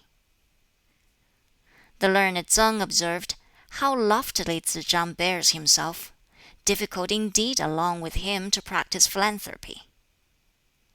Again he said, "I have heard this said by the Master, that though men may not exert themselves to the utmost in other duties, yet surely in the duty of mourning for their parents they will do so." Again, "This also I have heard said by the Master. The filial piety of Mang Zhuang in other respects might be equaled, but as manifested in his making no changes among his father's ministers, nor in his father's mode of government, that aspect of it could not easily be equaled." Yang Fu, having been made senior criminal judge by the chief of the Mang clan, consulted with the learned Tsang. The latter advised him as follows: "For a long time the chiefs have failed in their government, and the people have become unsettled. When you arrive at the facts of their cases, do not rejoice at your success in that, but rather be sorry for them, and have pity upon them." Tsz kung once observed, "We speak of the iniquity of Chau, but 'twas not so great as this. And so it is that the superior man is averse from settling in this sink, into which everything runs that is foul in the empire." Again he said, "Faults in a superior man are like eclipses of the sun or moon.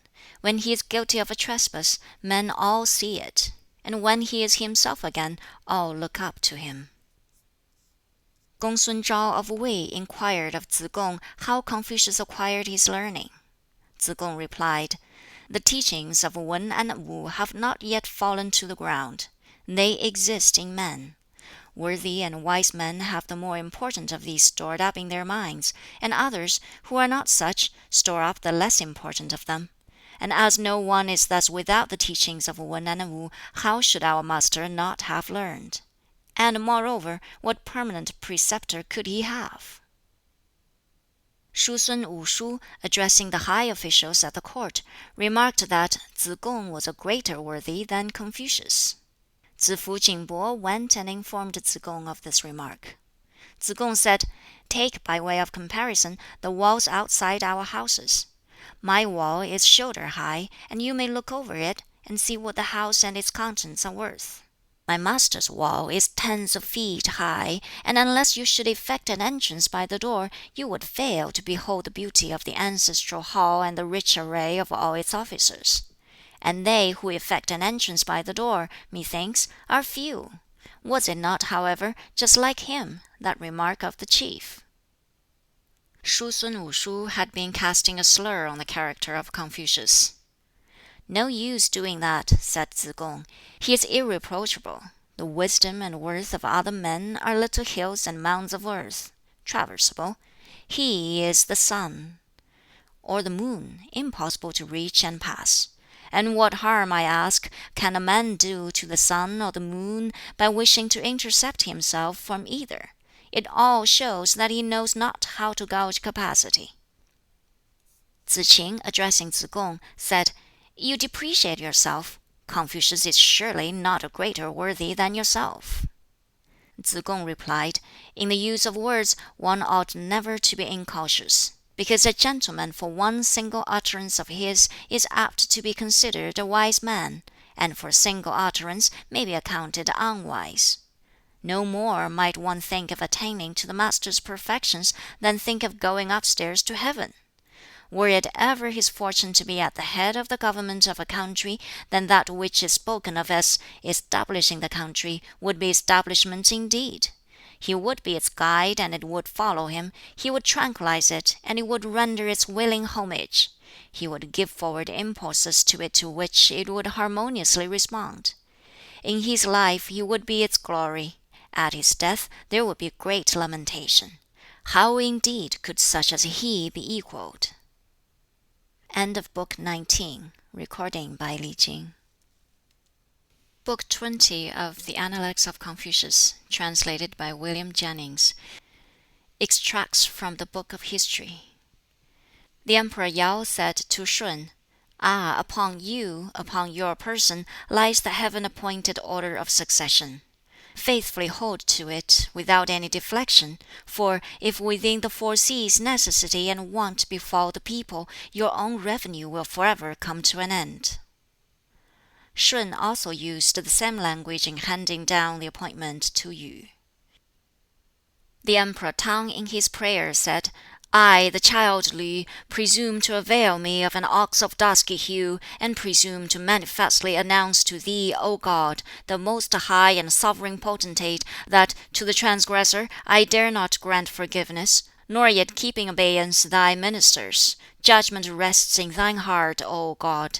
Should we ourselves transgress, may the guilt not be visited everywhere upon all. Should the people all transgress, be the guilt upon ourselves. Chou possessed great gifts, by which the able and good were richly endowed. Although, said King Wu, he is surrounded by his near relatives, they are not to be compared with men of humane spirit. The people are suffering wrongs, and the remedy rests with me, the one man. After Wu had given diligent attention to the various weights and measures, examined the laws and regulations, and restored the degraded officials, good government everywhere ensued. He caused ruined states to flourish again, reinstated intercepted heirs, and promoted to office men who had gone into retirement, and the hearts of the people throughout the empire drew towards him. Among matters of prime consideration with him were these: food for the people, the duty of mourning, and sacrificial offerings to the departed. He was liberal and large-hearted, and so won all hearts; true, and so was trusted by the people; energetic, and thus became a man of great achievements; just in his rule, and all were well content. Tsz chang in a conversation with Confucius asked, What say you is essential for the proper conduct of government? The Master replied, Let the ruler hold in high estimation the 5 excellences, and eschew the 4 evils. Then may he conduct his government properly. And what call you the 5 excellences? He was asked. They are, he said, bounty without extravagance, burdening without exciting discontent, desire without covetousness, dignity without haughtiness, show of majesty without fierceness. What mean you, asked Tsz chang, by bounty without extravagance? Is it not this, he replied, to make that which is of benefit to the people still more beneficial, when he selects for them such labors as it is possible for them to do, and exacts them who will then complain? So, when his desire is the virtue of humaneness, and he attains it, how shall he then be covetous? And if, whether he have to do with few or with many, with small or with great, he do not venture ever to be careless, is not this also to have dignity without haughtiness? And if, when properly vested in robe and cap, and showing dignity in his every look, his appearance be so imposing that the people look up to and stand in awe of him, is not this, moreover, to show majesty without fierceness? What then do you call the 4 evils? Said Tsz chang. The answer here was, omitting to instruct the people and then inflicting capital punishment on them, which means cruel tyranny; omitting to give them warning and yet looking for perfection in them, which means oppression; being slow and late in issuing requisitions, and exacting strict punctuality in the returns, which means robbery; and likewise in intercourse with men to expend and to receive in a stingy manner, which is to act the part of a mere commissioner. None can be a superior man, said the Master, who does not recognize the decrees of heaven. None can have stability in him without a knowledge of the proprieties. None can know a man without knowing his utterances. End of the Analects of Confucius, translated by William Jennings.